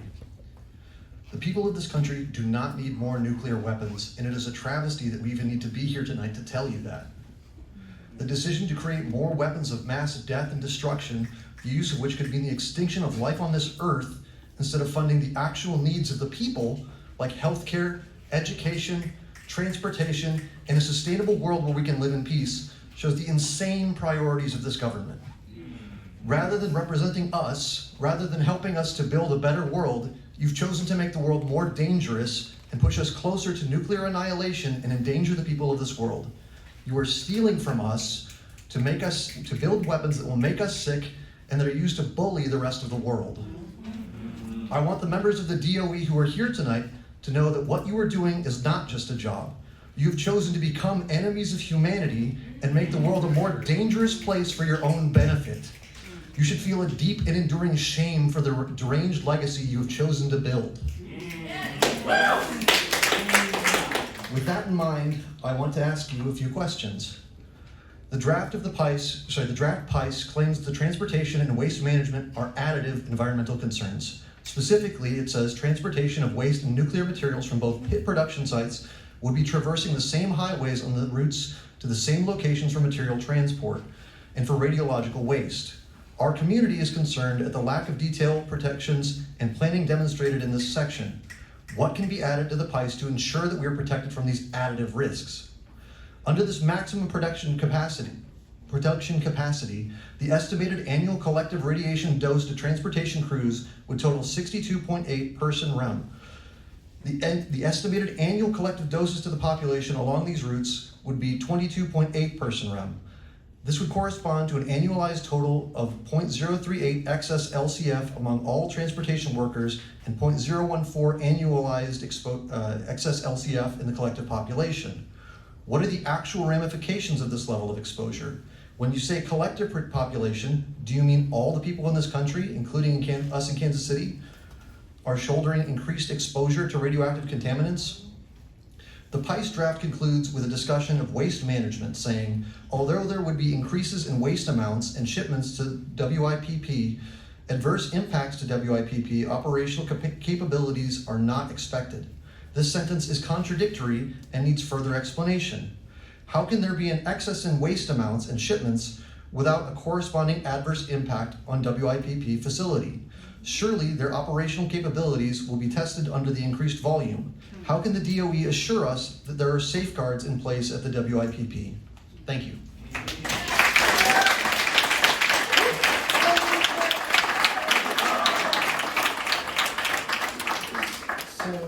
So as Micah comes to the podium here, one request. I run a meeting that I allow people to express themselves, and we have a lot of enthusiasm here tonight for what each other is saying. And I don't set a lot of ground rules, but please, no personal attacks on any DOE officials here. If you want to talk about DOE, please do, but no personal attacks. Please proceed. Hello, my name is Micah Self, M-I-C-A-H, S-E-L-F. I'm not here with any organization, but I'm a resident of Kansas City, Missouri, and I'm a taxpayer in the United States, as I assume a lot of you are. And frankly, it is just absurd that our tax dollars are going to this in the first place. Regarding comments about the PEIS, my first comment is, was that it? Like, we're building plutonium, bombs, and it was a 20-minute presentation. I understand you didn't want to keep us here all night, but it's an incredibly complex topic that we spent almost no time talking about. Similarly with that, you talked about some of the methods in which people were supposed to be informed. Would anyone here please raise your hand if you were informed through the government? Please let the record show that only one person raised their hand. I appreciate your honesty now. For a billions of dollars industry, the marketing and effort you went to supposedly hear from the public is ridiculous. Along that, sorry, I took notes in a really weird way. This is a study done by the group who's doing the thing. I wouldn't trust any of my closest friends or family to reliably talk about themselves in an unbiased way. I would like to see studies done by outside organizations, including organizations outside of the United States. There was no methods section given. Again, I understand you wanted to keep time short, but as someone who did research in college, if I presented a study and gave zero mention of the methods in which I concluded my study, I would be laughed at.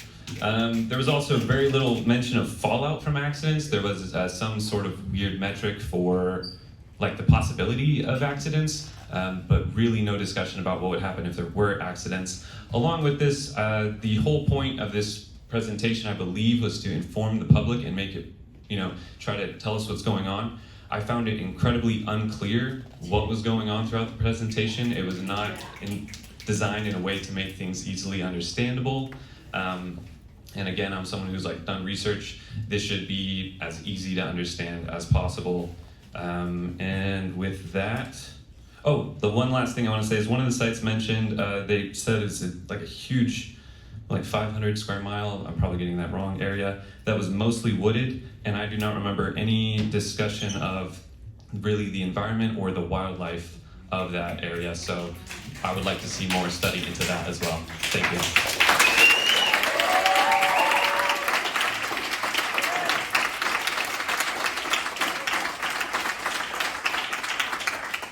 Next up, Shelley, followed by Devin Banks, and then Beth Seeberger, and then Martin Dressman. Hope I got that right. Please.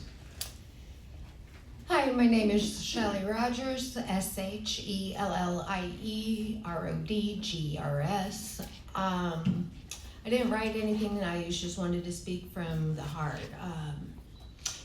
We were always told that we never have money for the things that we need. We could really use universal health care. Almost every country that is civilized has universal health care, but we're always told that we don't have the money for it. But we always have money to destruct the earth, to flatten other countries that haven't done anything to us. They're not my enemy at all. The government, I feel, doesn't care about any of us. We're just casualties in the making or whatnot. They're about making money. They're wanting, they care about money. They don't care about lives. And yet they're also simultaneously forcing a life onto us that whether or not we want, they don't care. We need to look at our future and destructing the earth, destructing the planet, polluting our water and earth and everything else. It's just, it's wrong. And I really wish that we lived in a country that cared about us. So, thank you.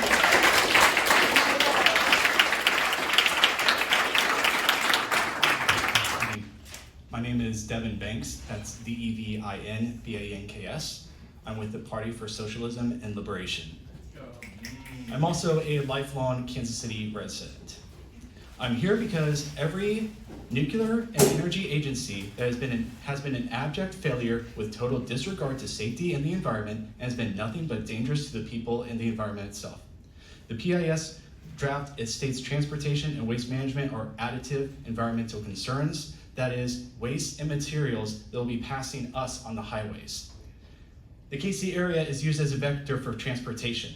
How can anyone take seriously the level of safety and security needed in the 21st century to amass plutonium pits for nuclear weapons when the Department of Energy has been so incapable over the years?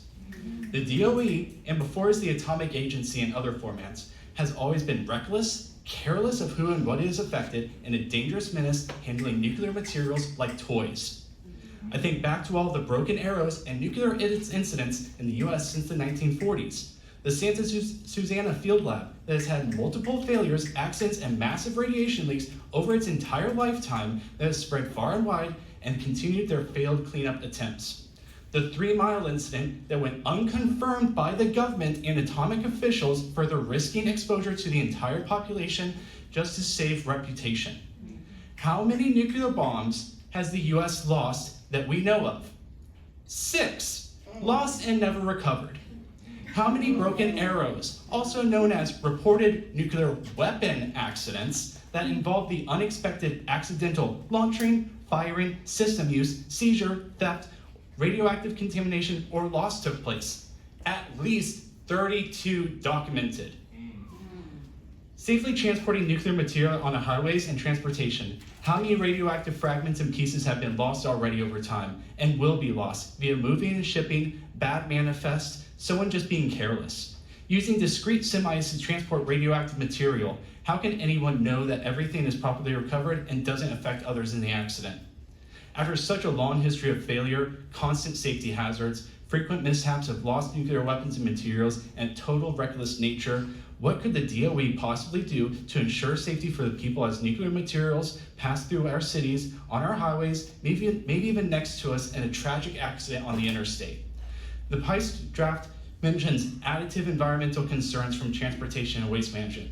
What can be added to the draft to further elaborate on these additive concerns and how we are protected from these risks? Thank you.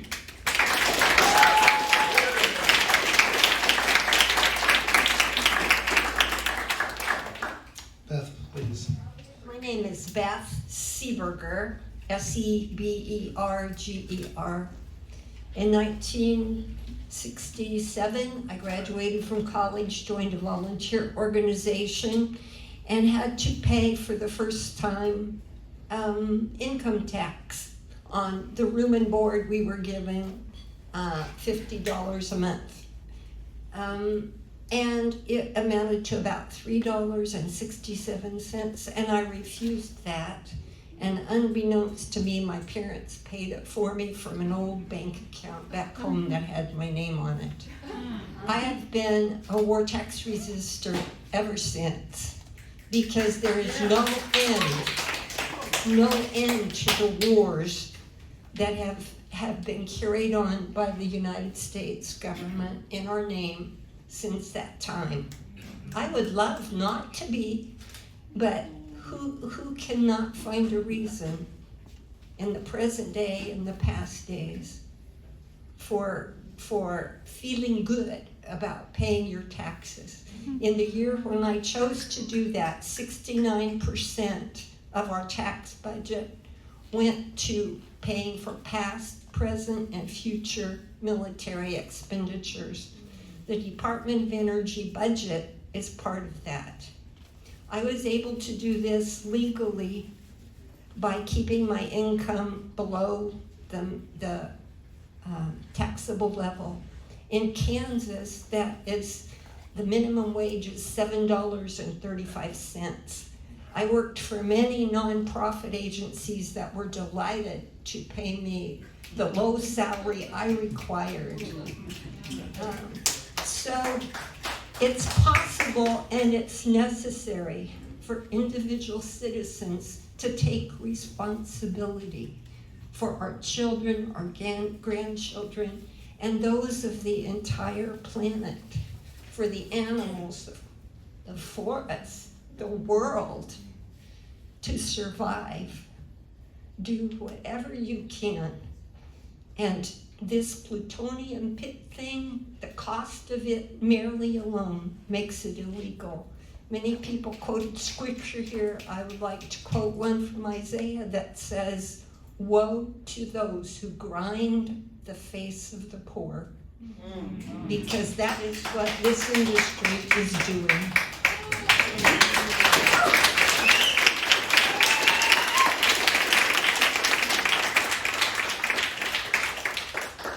The one thing I did not yet hear mentioned today is there is no adequate disposal site designated in the United States for radioactive waste.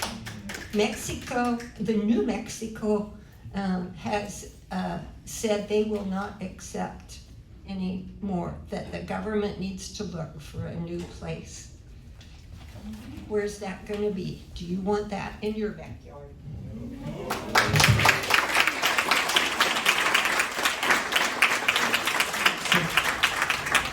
Dressman, D-R-E-S-S-M-A-N. I'm a father and a grandfather. I'm a brother of my brothers and sisters of the world. I read this, peace through atomic strength.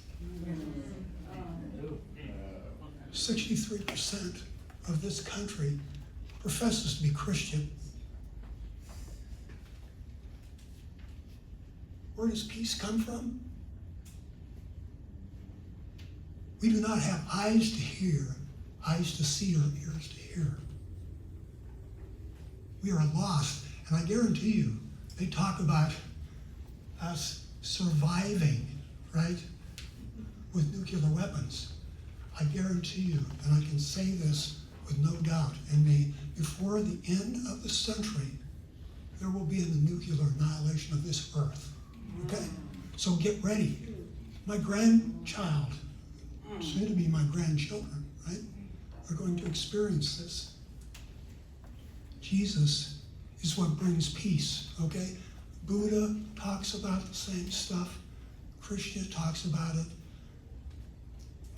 Everybody from all areas of the spiritual world speak of peace coming through brotherhood, through compassion and empathy.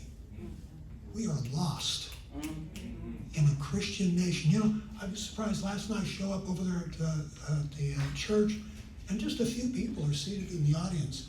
And I'm wondering, what the hell is going on? And then I come here tonight, and I see, you know, a few more people. I go to the rallies here in town, the King's rallies, right? About 8 million mustered across the United States, okay? There's research out that says 3.5% of a population is needed for meaningful change to happen, all right? 15 to 16 million people is what we need in this country.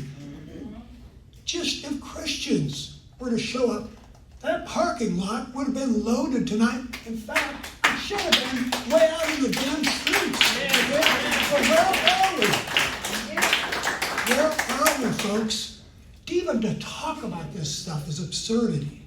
Even to think about what the possible impact could be if something is released, chemicals or whatever, or whether we're going to pass them on. All of that is ridiculous stuff to be talking about. It's been 40, 50, 60 years we've been talking about this, and they're getting ready to build 2 more million acres or whatever, square feet of production facility. That's where this kind of stuff is getting us, okay? So we got to get a grip.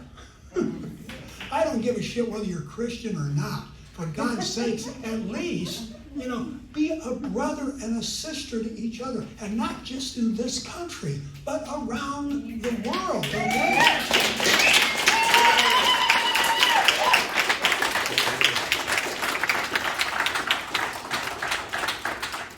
Gavin, please. So it goes Gavin, Emily Ho, Mitch Schiller, and then Nate Davis. Mine's way shorter, so my name's Gavin Walker, Gavenwalker. I live in Grandview, less than a mile from the Kansas City National Security Campus. Many former employees of the previous Bannister Federal Complex have developed rare cancers and illnesses that caused their death, including my uncle. Kansas City was selected as one of the 5 sites the NNSA considers relevant to the PEIS, but have provided no information on how this will affect our area. If we are to believe that Kansas City is not going to play a part in the production, then why have they called this hearing and why have they selected our city? Thank you.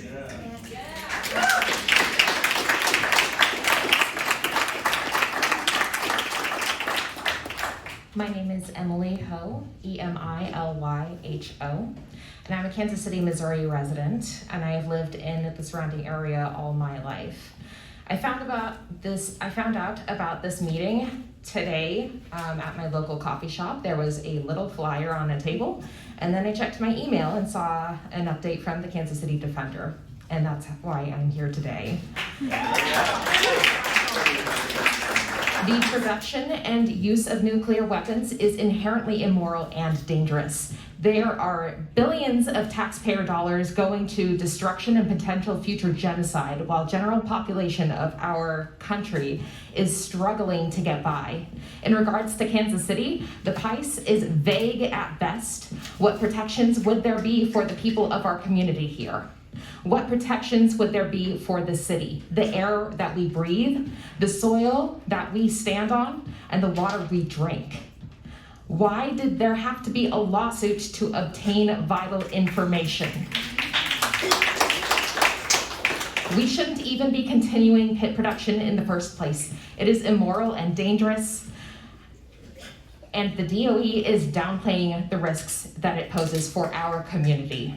No more pits, no more bombs.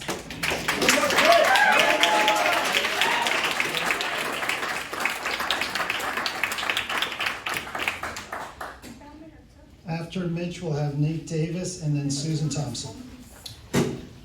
My name is Mitch. I live in KC, and I am also a member of the Party for Socialism and Liberation. I'm going to start by saying something incredibly obvious that most of you people in this country do not understand. This is the largest empire on earth. This country has already waged 2 wars of aggression in the first half of this year against Venezuela and now Iran. It has been at war for almost every year of its miserable existence since it slaughtered the indigenous people of this land, and it continues to slaughter indigenous people all around the world, like the 168 school children that the US triple-tap stroke in Iran on February 28th, 2025. I am here because the DOE is my enemy. We see what you actually are. Not an energy producer, not a fighter against climate change, just another tool in the war machine. I'm here because your outlook on the future is war, poison, and destruction of this earth. I'm here because my future depends on you all failing your objectives. I'm here because the US empire is strangling the planet. I am here because I, for one, find it disgusting that your budget isn't often included in the already ballooning Department of War budget. It's in the name, Department of War. When people tell you who they are, you should believe them. You are a weapons manufacturer with an energy side hustle, an arms dealer with a halfway decent PR. How dare you stand up there and have these miserable, pathetic presentations and pretend to cross your T's and dot your I's, all while you build weapons of world-ending destruction. I am also here because your halfway decent PR is not good enough for me or most of us here. The PEIS draft you have thrown together last minute and with disdain for public opinion fails to give me any insight into how my community will be affected. First, a broad question about the assumptions included in the report, often implicitly accepted by a misinformed public. The draft says, quote, NNSA's proposed action is to produce plutonium pits at required quantities to meet national security requirements, end quote. Can the PEIS specifically address what these requirements are? Can the DOE describe in detail how producing new plutonium pits and new nuclear weapons increases our security, and how any risk to the environment or our health will be mitigated? I'm assuming you all will probably struggle with that. So let me give you a few suggestions to increase security. End the flow of weapons to Israel. End the embargo on Cuba. Stop bombing Iran. Get out of the rest of the world. Let them live in peace. Shutter the bases. You all in the DOE, the whole DOE, the organization is my enemy. Everyone here should hear that and internalize it. But I am also here because I am your all's friend. I am your neighbor. To some in the room, I am someone you can fight with, rely on. To others, someone you look to for advice, friendship, camaraderie. To all of you, I promise I will keep fighting for you in your future, because it is my future too. We are connected to those that will be the targets of these nuclear bombs by our shared exposure to uranium and other toxic materials, and we are connected because we are all working class people who just want to live a better life. This country deserves to have all those funds that are flowing into the NNSA reinvested in our communities. We should be building, not destroying. Thank you.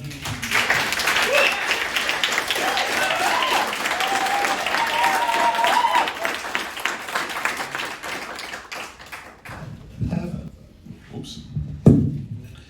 Hi, my name is Nate Davis. That's N-A-T-E-D-A-V-I-S.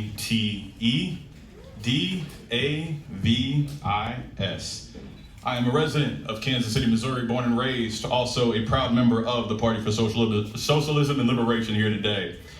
And I am here to ensure accountability for the manufacturing, maintenance, and waste management from these plutonium pits. The fact that it has taken a lawsuit to ensure that this can happen is a big reason for me being here today. With a known mandate to replenish the stockpile by 2030, and that being now 4 years out for these 80 pits to be made, and my time as a public accountant, I've come to grow a healthy skepticism for mismanaged project goals that can so often lead to certain shortcuts and hasty calculations to meet deadlines and required goals. For something so harmful at its core, with the capacity to adversely impact the people who must work with these pits and live near their creation, I do believe the full transparency is needed in this PEIS. And again, the retroactive nature of its creation has created an impression that the lives required to work in close proximity are now an afterthought in an ongoing arms chase as our government signals for more war overseas and adds to the instability of the global markets and relationships at hand. My main question for you, for all of you in this PEIS, is as follows. With KC being picked as one of the 5 sites the NNSA has considered relevant to the PEIS, what information will be included in the PEIS around how this production will affect our area? And can the NNSA expand on why they felt it necessary to have a hearing here if we are to believe that KC will not play a part in the production process? Furthermore, the current draft of the PEIS claims that transportation and waste management are additive environmental concerns, specifically stating that, quote, transportation of waste and nuclear materials from both pit production sites would be traversing the same highways on the routes to the same locations for material transport and for radiological waste. Our community is concerned with the lack of detailed protections and planning demonstrated in this section. What can be added to the PEIS to ensure we are protected from these additive risks? I must reiterate, part of the main source of my concern and cause for being here is that this piece is being asked for comments and questions after already starting and without all the details being made.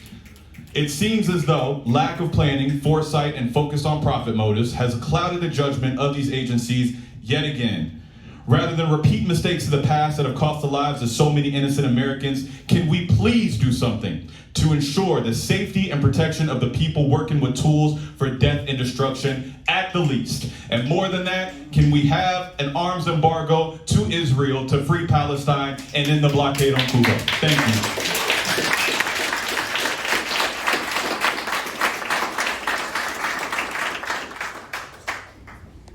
Susan, please. My name is Susan. I live in Kansas City. That's S-U-S-A-N.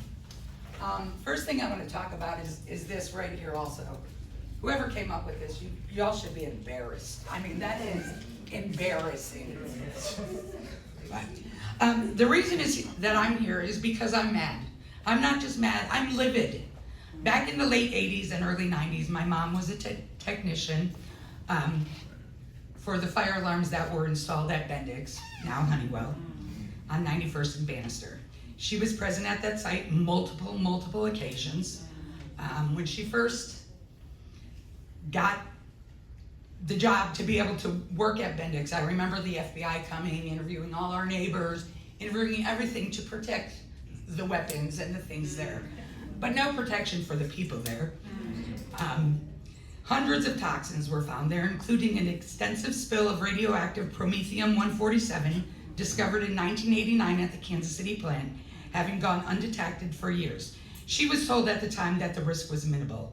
This incident involved a low-energy beta-emitting nucleoid that resulted in contamination. Hundreds of workers have passed since then from illnesses and cancers related to what they were exposed to and lack of PPE. Right now, every day, I watch my mom suffer. She has trouble breathing. She has trouble walking up the stairs and doing anything she used to be able to do because she has lung cancer. Is that a coincidence? You tell me. Well, not you, because you guys will lie. Although I am concerned with any person in any area being exposed to this, I am speaking now for Kansas City. Why is Kansas City only one of the 5 sites that is considered relevant to the PEIS? There's a lack of information on how this will affect us all.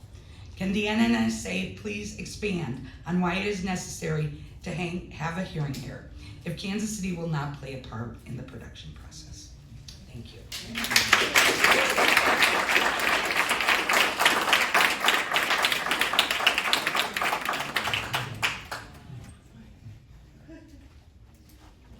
Hey everyone, my name is Kamran Chaudhry, K-A-M-R-A-N, Chaudhry, C-H-O-U-D-H-R-Y.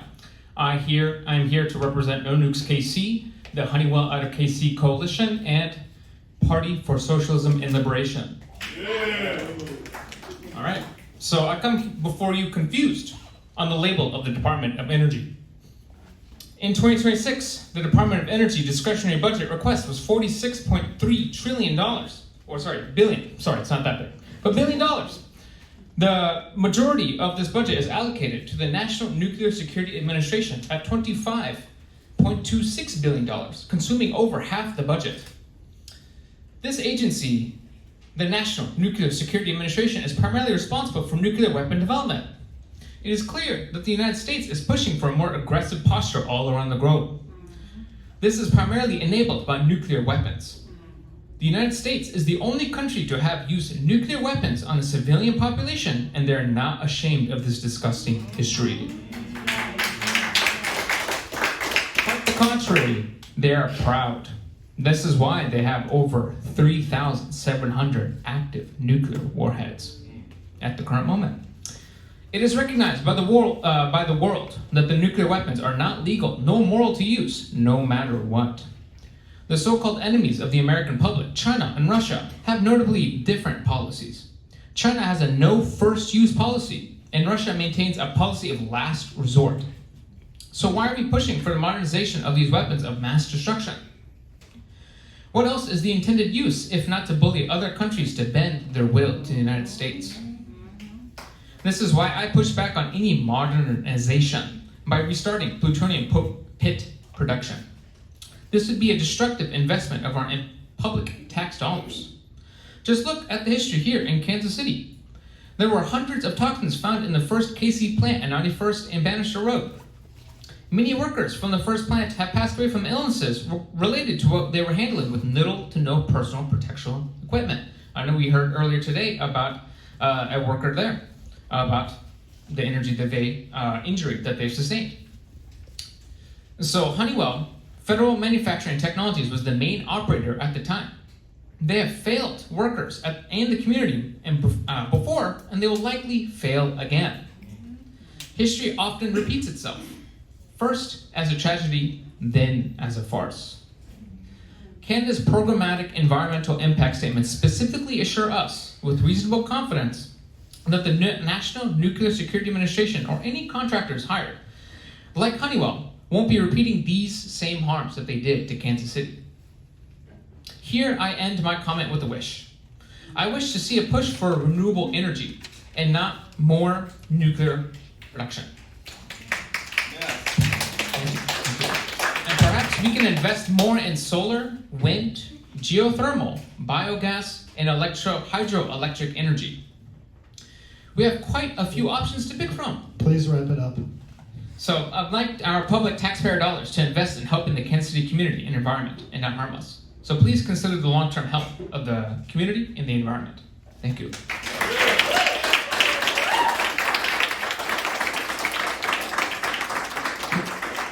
Next up is Dawn Lacey. Okay, my name is Dawn Hawkins, D-A-W-N, last name H-A-W-K-I-N-S. I am from rural Douglas County, Kansas. I represent myself and every single person that I've talked to about this, friends and family in both Kansas and Missouri, who all agree that increasing our nuclear weapons stockpile is a direct threat to our community and to our nation.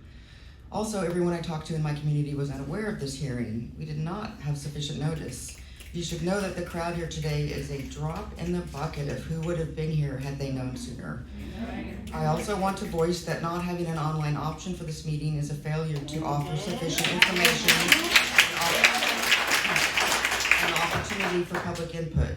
Folks with mobility challenges, single parents, those who are ill, and others have been excluded from this meeting. I urge you to add an online option to all future hearings. We are currently only about 200 miles away from the Superfund site called the West Lake Landfill, just this side of St. Louis, Missouri, which has over 47,000 tons of radioactive waste from the Manhattan Project that was improperly dumped into an unlined pit. To this day, it continues to contaminate the water, soil, and air. They found radiation in treetops recently, and it continues to cause rare cancers in people that live there. The contamination is continuing to spread. A local elementary school has recently closed because of it. Frighteningly, West Lake Landfill sits just 600 feet from an uncontained underground fire at the Bridgeton landfill that has been burning underground for 14 years. It is a constant threat of a major radiation release event. Perhaps funds should instead be going to contamination of this ongoing dangerous situation. Maybe the EPA and the NNSA should be dealing with that. So here in Kansas and Missouri, we already know firsthand the harms of the nuclear weapons industry. Therefore, I'm also here in support of all the other communities that are affected by this proposal in New Mexico, in South Carolina, in Georgia, in California, in Texas, and in all the states through which dangerous materials would be transported. That is a lot of communities, human and more than human communities, that would be put at completely unnecessary risk of real harm for many generations. Much of the information provided, including on the flyer from the contractor on the table out there, states the economic impact in terms of jobs, small business impact, and dollars. I note that in the alternative scenarios that were presented tonight, that they excluded ideas such as pivoting to clean energy industrial endeavors. There were so many large-scale alternatives to jobs and local dollars made. So without assessing these alternatives, I don't believe that those economic impact sales points should be considered or included in the PEIS. Also, why was no new plutonium pits not considered as an alternative?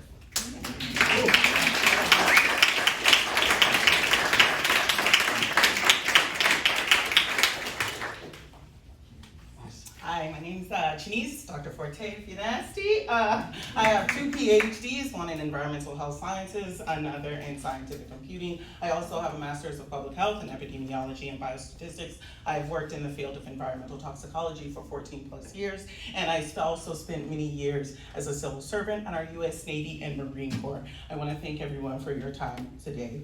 After Honeywell moved out of the 300-acre now closed Bannister Field federal complex site on East Bannister Road here in Kansas City, the Missouri Department of Natural Resources said contaminants, over 22,400 of them, included but not limited to common industrial chemicals, pesticides, solvents, paints, volatile organic compounds, PCBs, BPA, diesel fuel, gasoline, low-level radioactive waste, and hazardous radioactive waste. Will these same materials or more be used at this new location? News reports have documented serious health concerns and premature deaths among former employees of the Kansas City plant, and none of that is acknowledged in this PEIS. In fact, in over 117 news reports, 60 of those reported cancers. Others presented with thyroid disorders, berylliosis, goiters, and many more health complications. NNSA must include a more thorough report that outlines the cumulative burdens of current and prior work at the KCNSC, including what materials are already used, how construction and increased trucking are affecting the community, and precisely how plutonium pit production will contribute to an already overburdened community. Additionally, communities surrounding both of the chosen production sites include vulnerable populations who should not be forced to bear the potential environmental and health consequences that come along with new pit production. The PEIS fails to analyze the true risk to the most vulnerable and relies on generous assumptions to calculate risk. The NNSA populations such as children, women, low income, indigenous, and other rural communities are not represented by these traditional exposure limits, and you did not consider them in your confounding or effect measure modifiers. That is disappointing. The PEIS must address how the NNSA will protect workers, including acknowledging and addressing accidents and have already occurred, including those that have already occurred at the involved locations. The site-specific ICE provides some idea of the scope for the Kansas City plant, but not enough to know the new risks associated directly with the plutonium pit project. The draft PEIS does not transparently describe potential hazards stemming from transportation. In summary, we ask that the DOE continue to follow the best science, or start to follow the best science and practices in their next report that is finalized. We ask that you adhere to the intent of the National Environmental Policy Act and stop trying to rubber stamp decisions and budgets that were already approved. And we ask that you comprehensively consider the increased impacts across all sites, including Kansas City. On behalf of the Union of Concerned Scientists, I appreciate your time and attention. Thank you.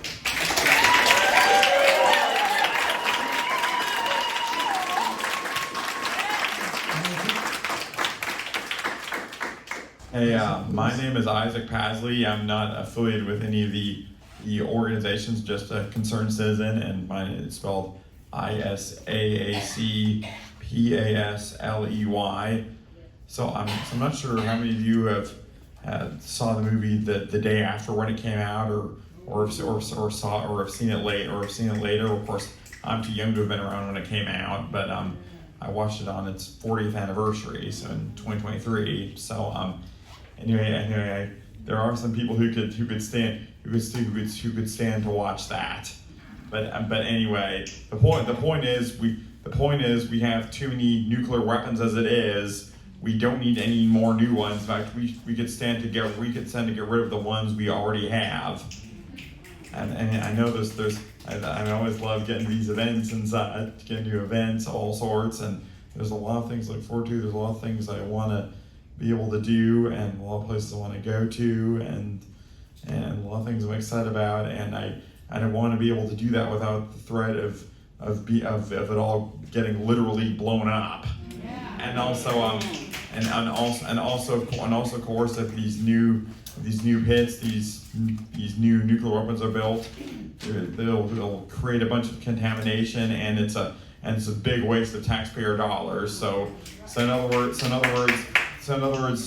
no nuclear weapons should be built, and the ones we already have should be taken apart. That's what I think.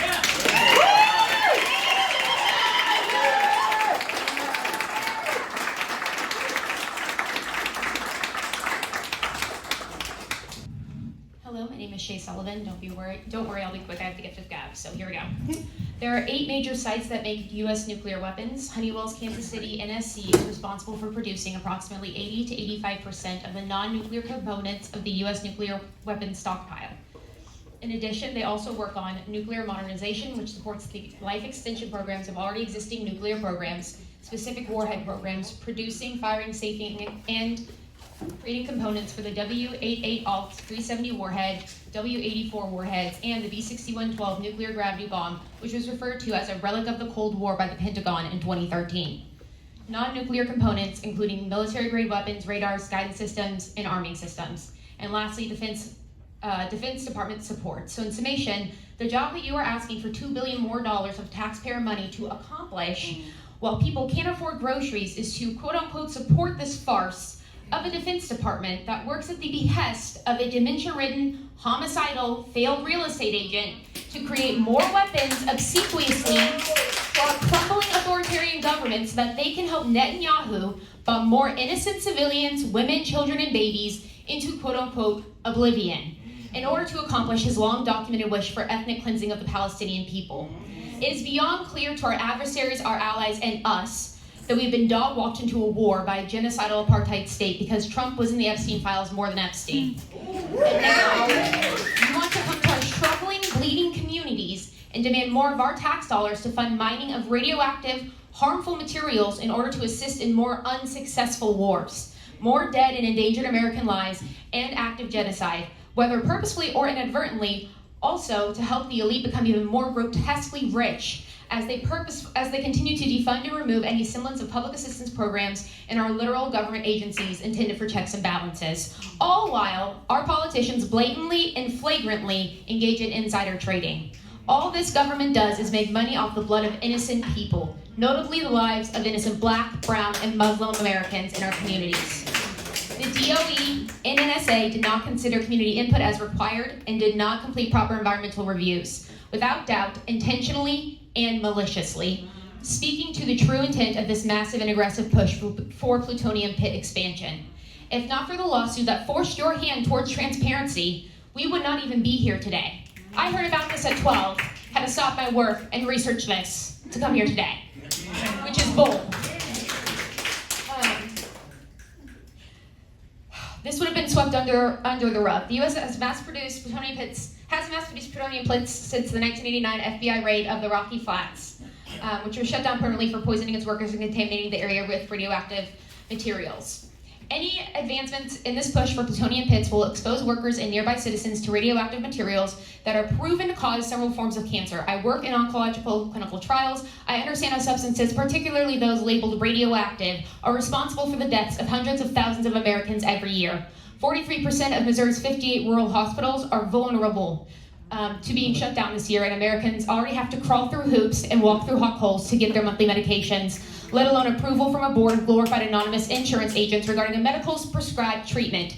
You do not need more plutonium pits, let alone 80 new ones every year for the next 50 years, unless you are wanting to manufacture more wars that Americans don't want, line the pockets of pedo elites, and contaminate our bodies and environments for centuries to come, all while asking us to pick up the bill and be grateful for the destruction that you have brought. It would have been easier and more sincere to have just spit in our faces.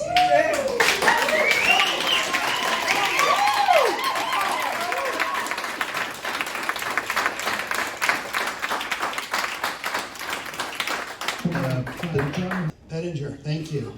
Okay, I'll make this short. That peace through atomic strength, that's fascism. That's fascist. That's like the crazy, like, like, come on, do better. I don't know, maybe, I don't know. I'm just having some direct questions to ask. So, the PEIS addresses waste in the following manner. True waste meeting the WIP acceptance criteria will be packaged and shipped to WIP. Other waste will allow site procedures and prior DOE decisions.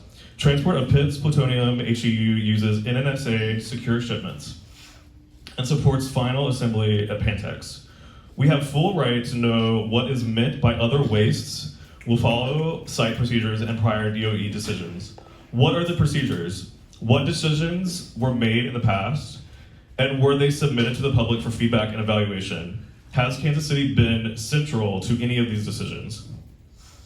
The PEIS draft claims that using the pits already made is not feasible as sole solution. Stockpile pits age and do not mitigate aging risks. According to XYZ, the current pits have enough 40 years of life in them. Can the DOE explain why we need to make these pits? Make new pits? According to the US Government Accountability Office, that's funny. What the hell? In addition to plutonium aging research, NNSA officials and independent evaluations identified the need to continue to pursue plutonium pit production to mitigate risks associated with plutonium aging. Also saying the results of the research are needed to inform decisions about stockpile management and modernization. Can the PEIS further address the lifespan of the pits currently in the stockpile and why NNSA is insisting on new pits? This seems wasteful of materials and our tax dollars. The draft PEIS claims that transportation and waste management are additive environmental concerns. Specifically, it says transportation of waste and nuclear materials from both pit production sites would be traversing the same highways on the routes to the same locations for material transport. And for radiological waste, our community is concerned at the lack of detailed protections and planning demonstrated in this section. What can be added to the PEIS to ensure we are protected from these additive risks? That's all I gotta say. Thank you all so much for coming out though. This is amazing to be amongst community members who care about, I don't know, us not all dying. So thank you.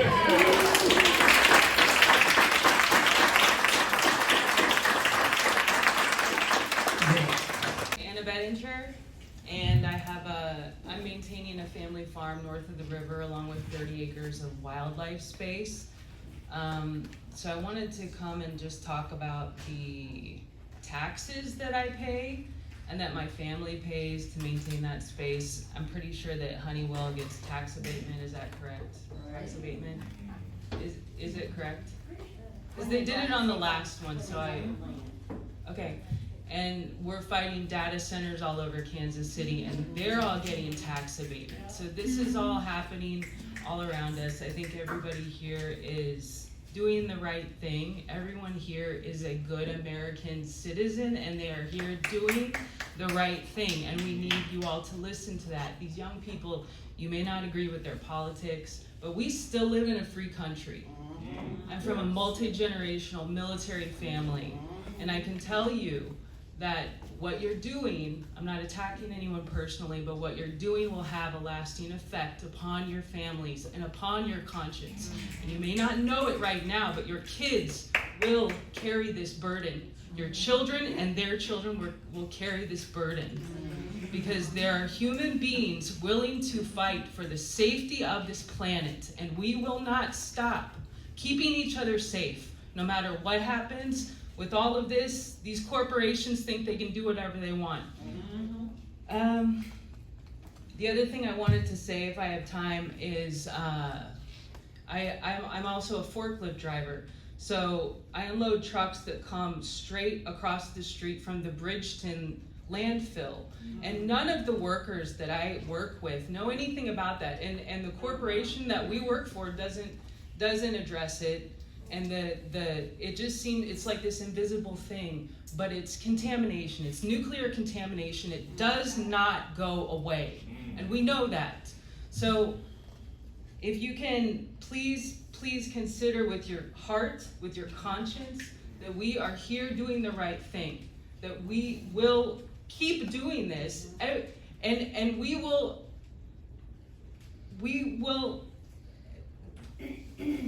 take every opportunity to do this. Yes. Okay.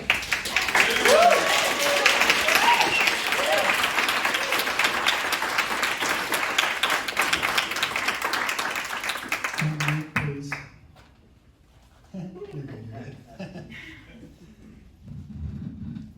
Sorry. My name is Dominique Sexton. I'm a resident of Lawrence, Kansas. But I'm here because I'm worried about what is going on for my community at Kansas City. I'm also worried about our regional at large and our communities across the nation and the globe that all this impacts.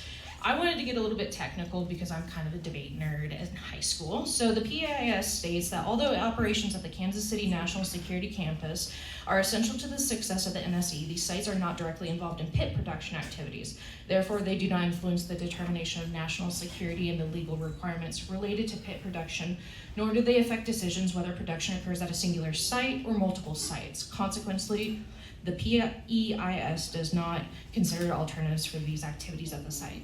Yet you scroll down a little bit further, and on the table on page 1-10 explicitly states that the KCNSC manufactures or procures and provides non-nuclear components to pit production and weapons assembly.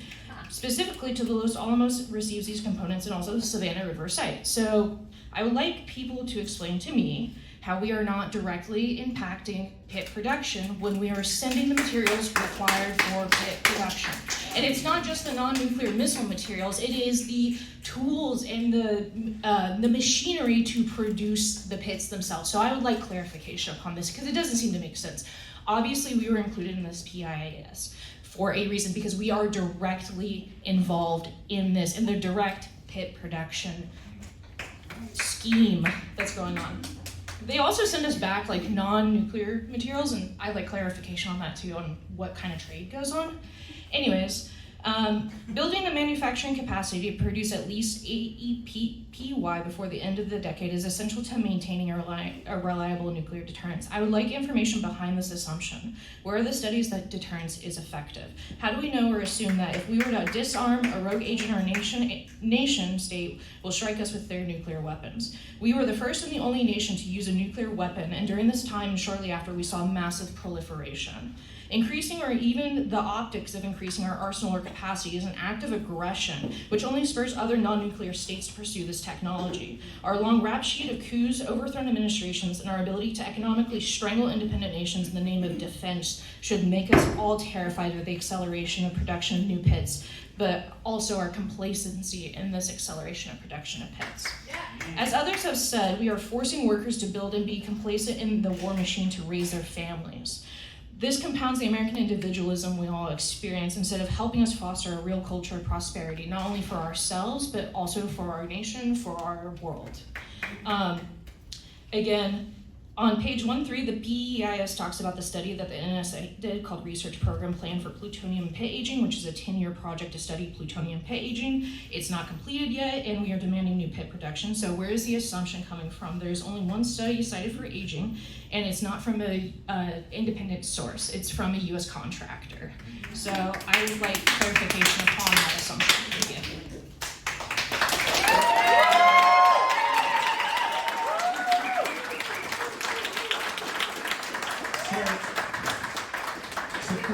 Thank you. Thank you all for coming tonight. All that have signed up have spoken. Written comments, as we said, will be submitted until midnight of July 16th, 2026. Submission by email is preferred. And on behalf of NNSA and the Department of Energy, thank you for your time and attention. I'll let the record reflect that it is now 8:06 p.m.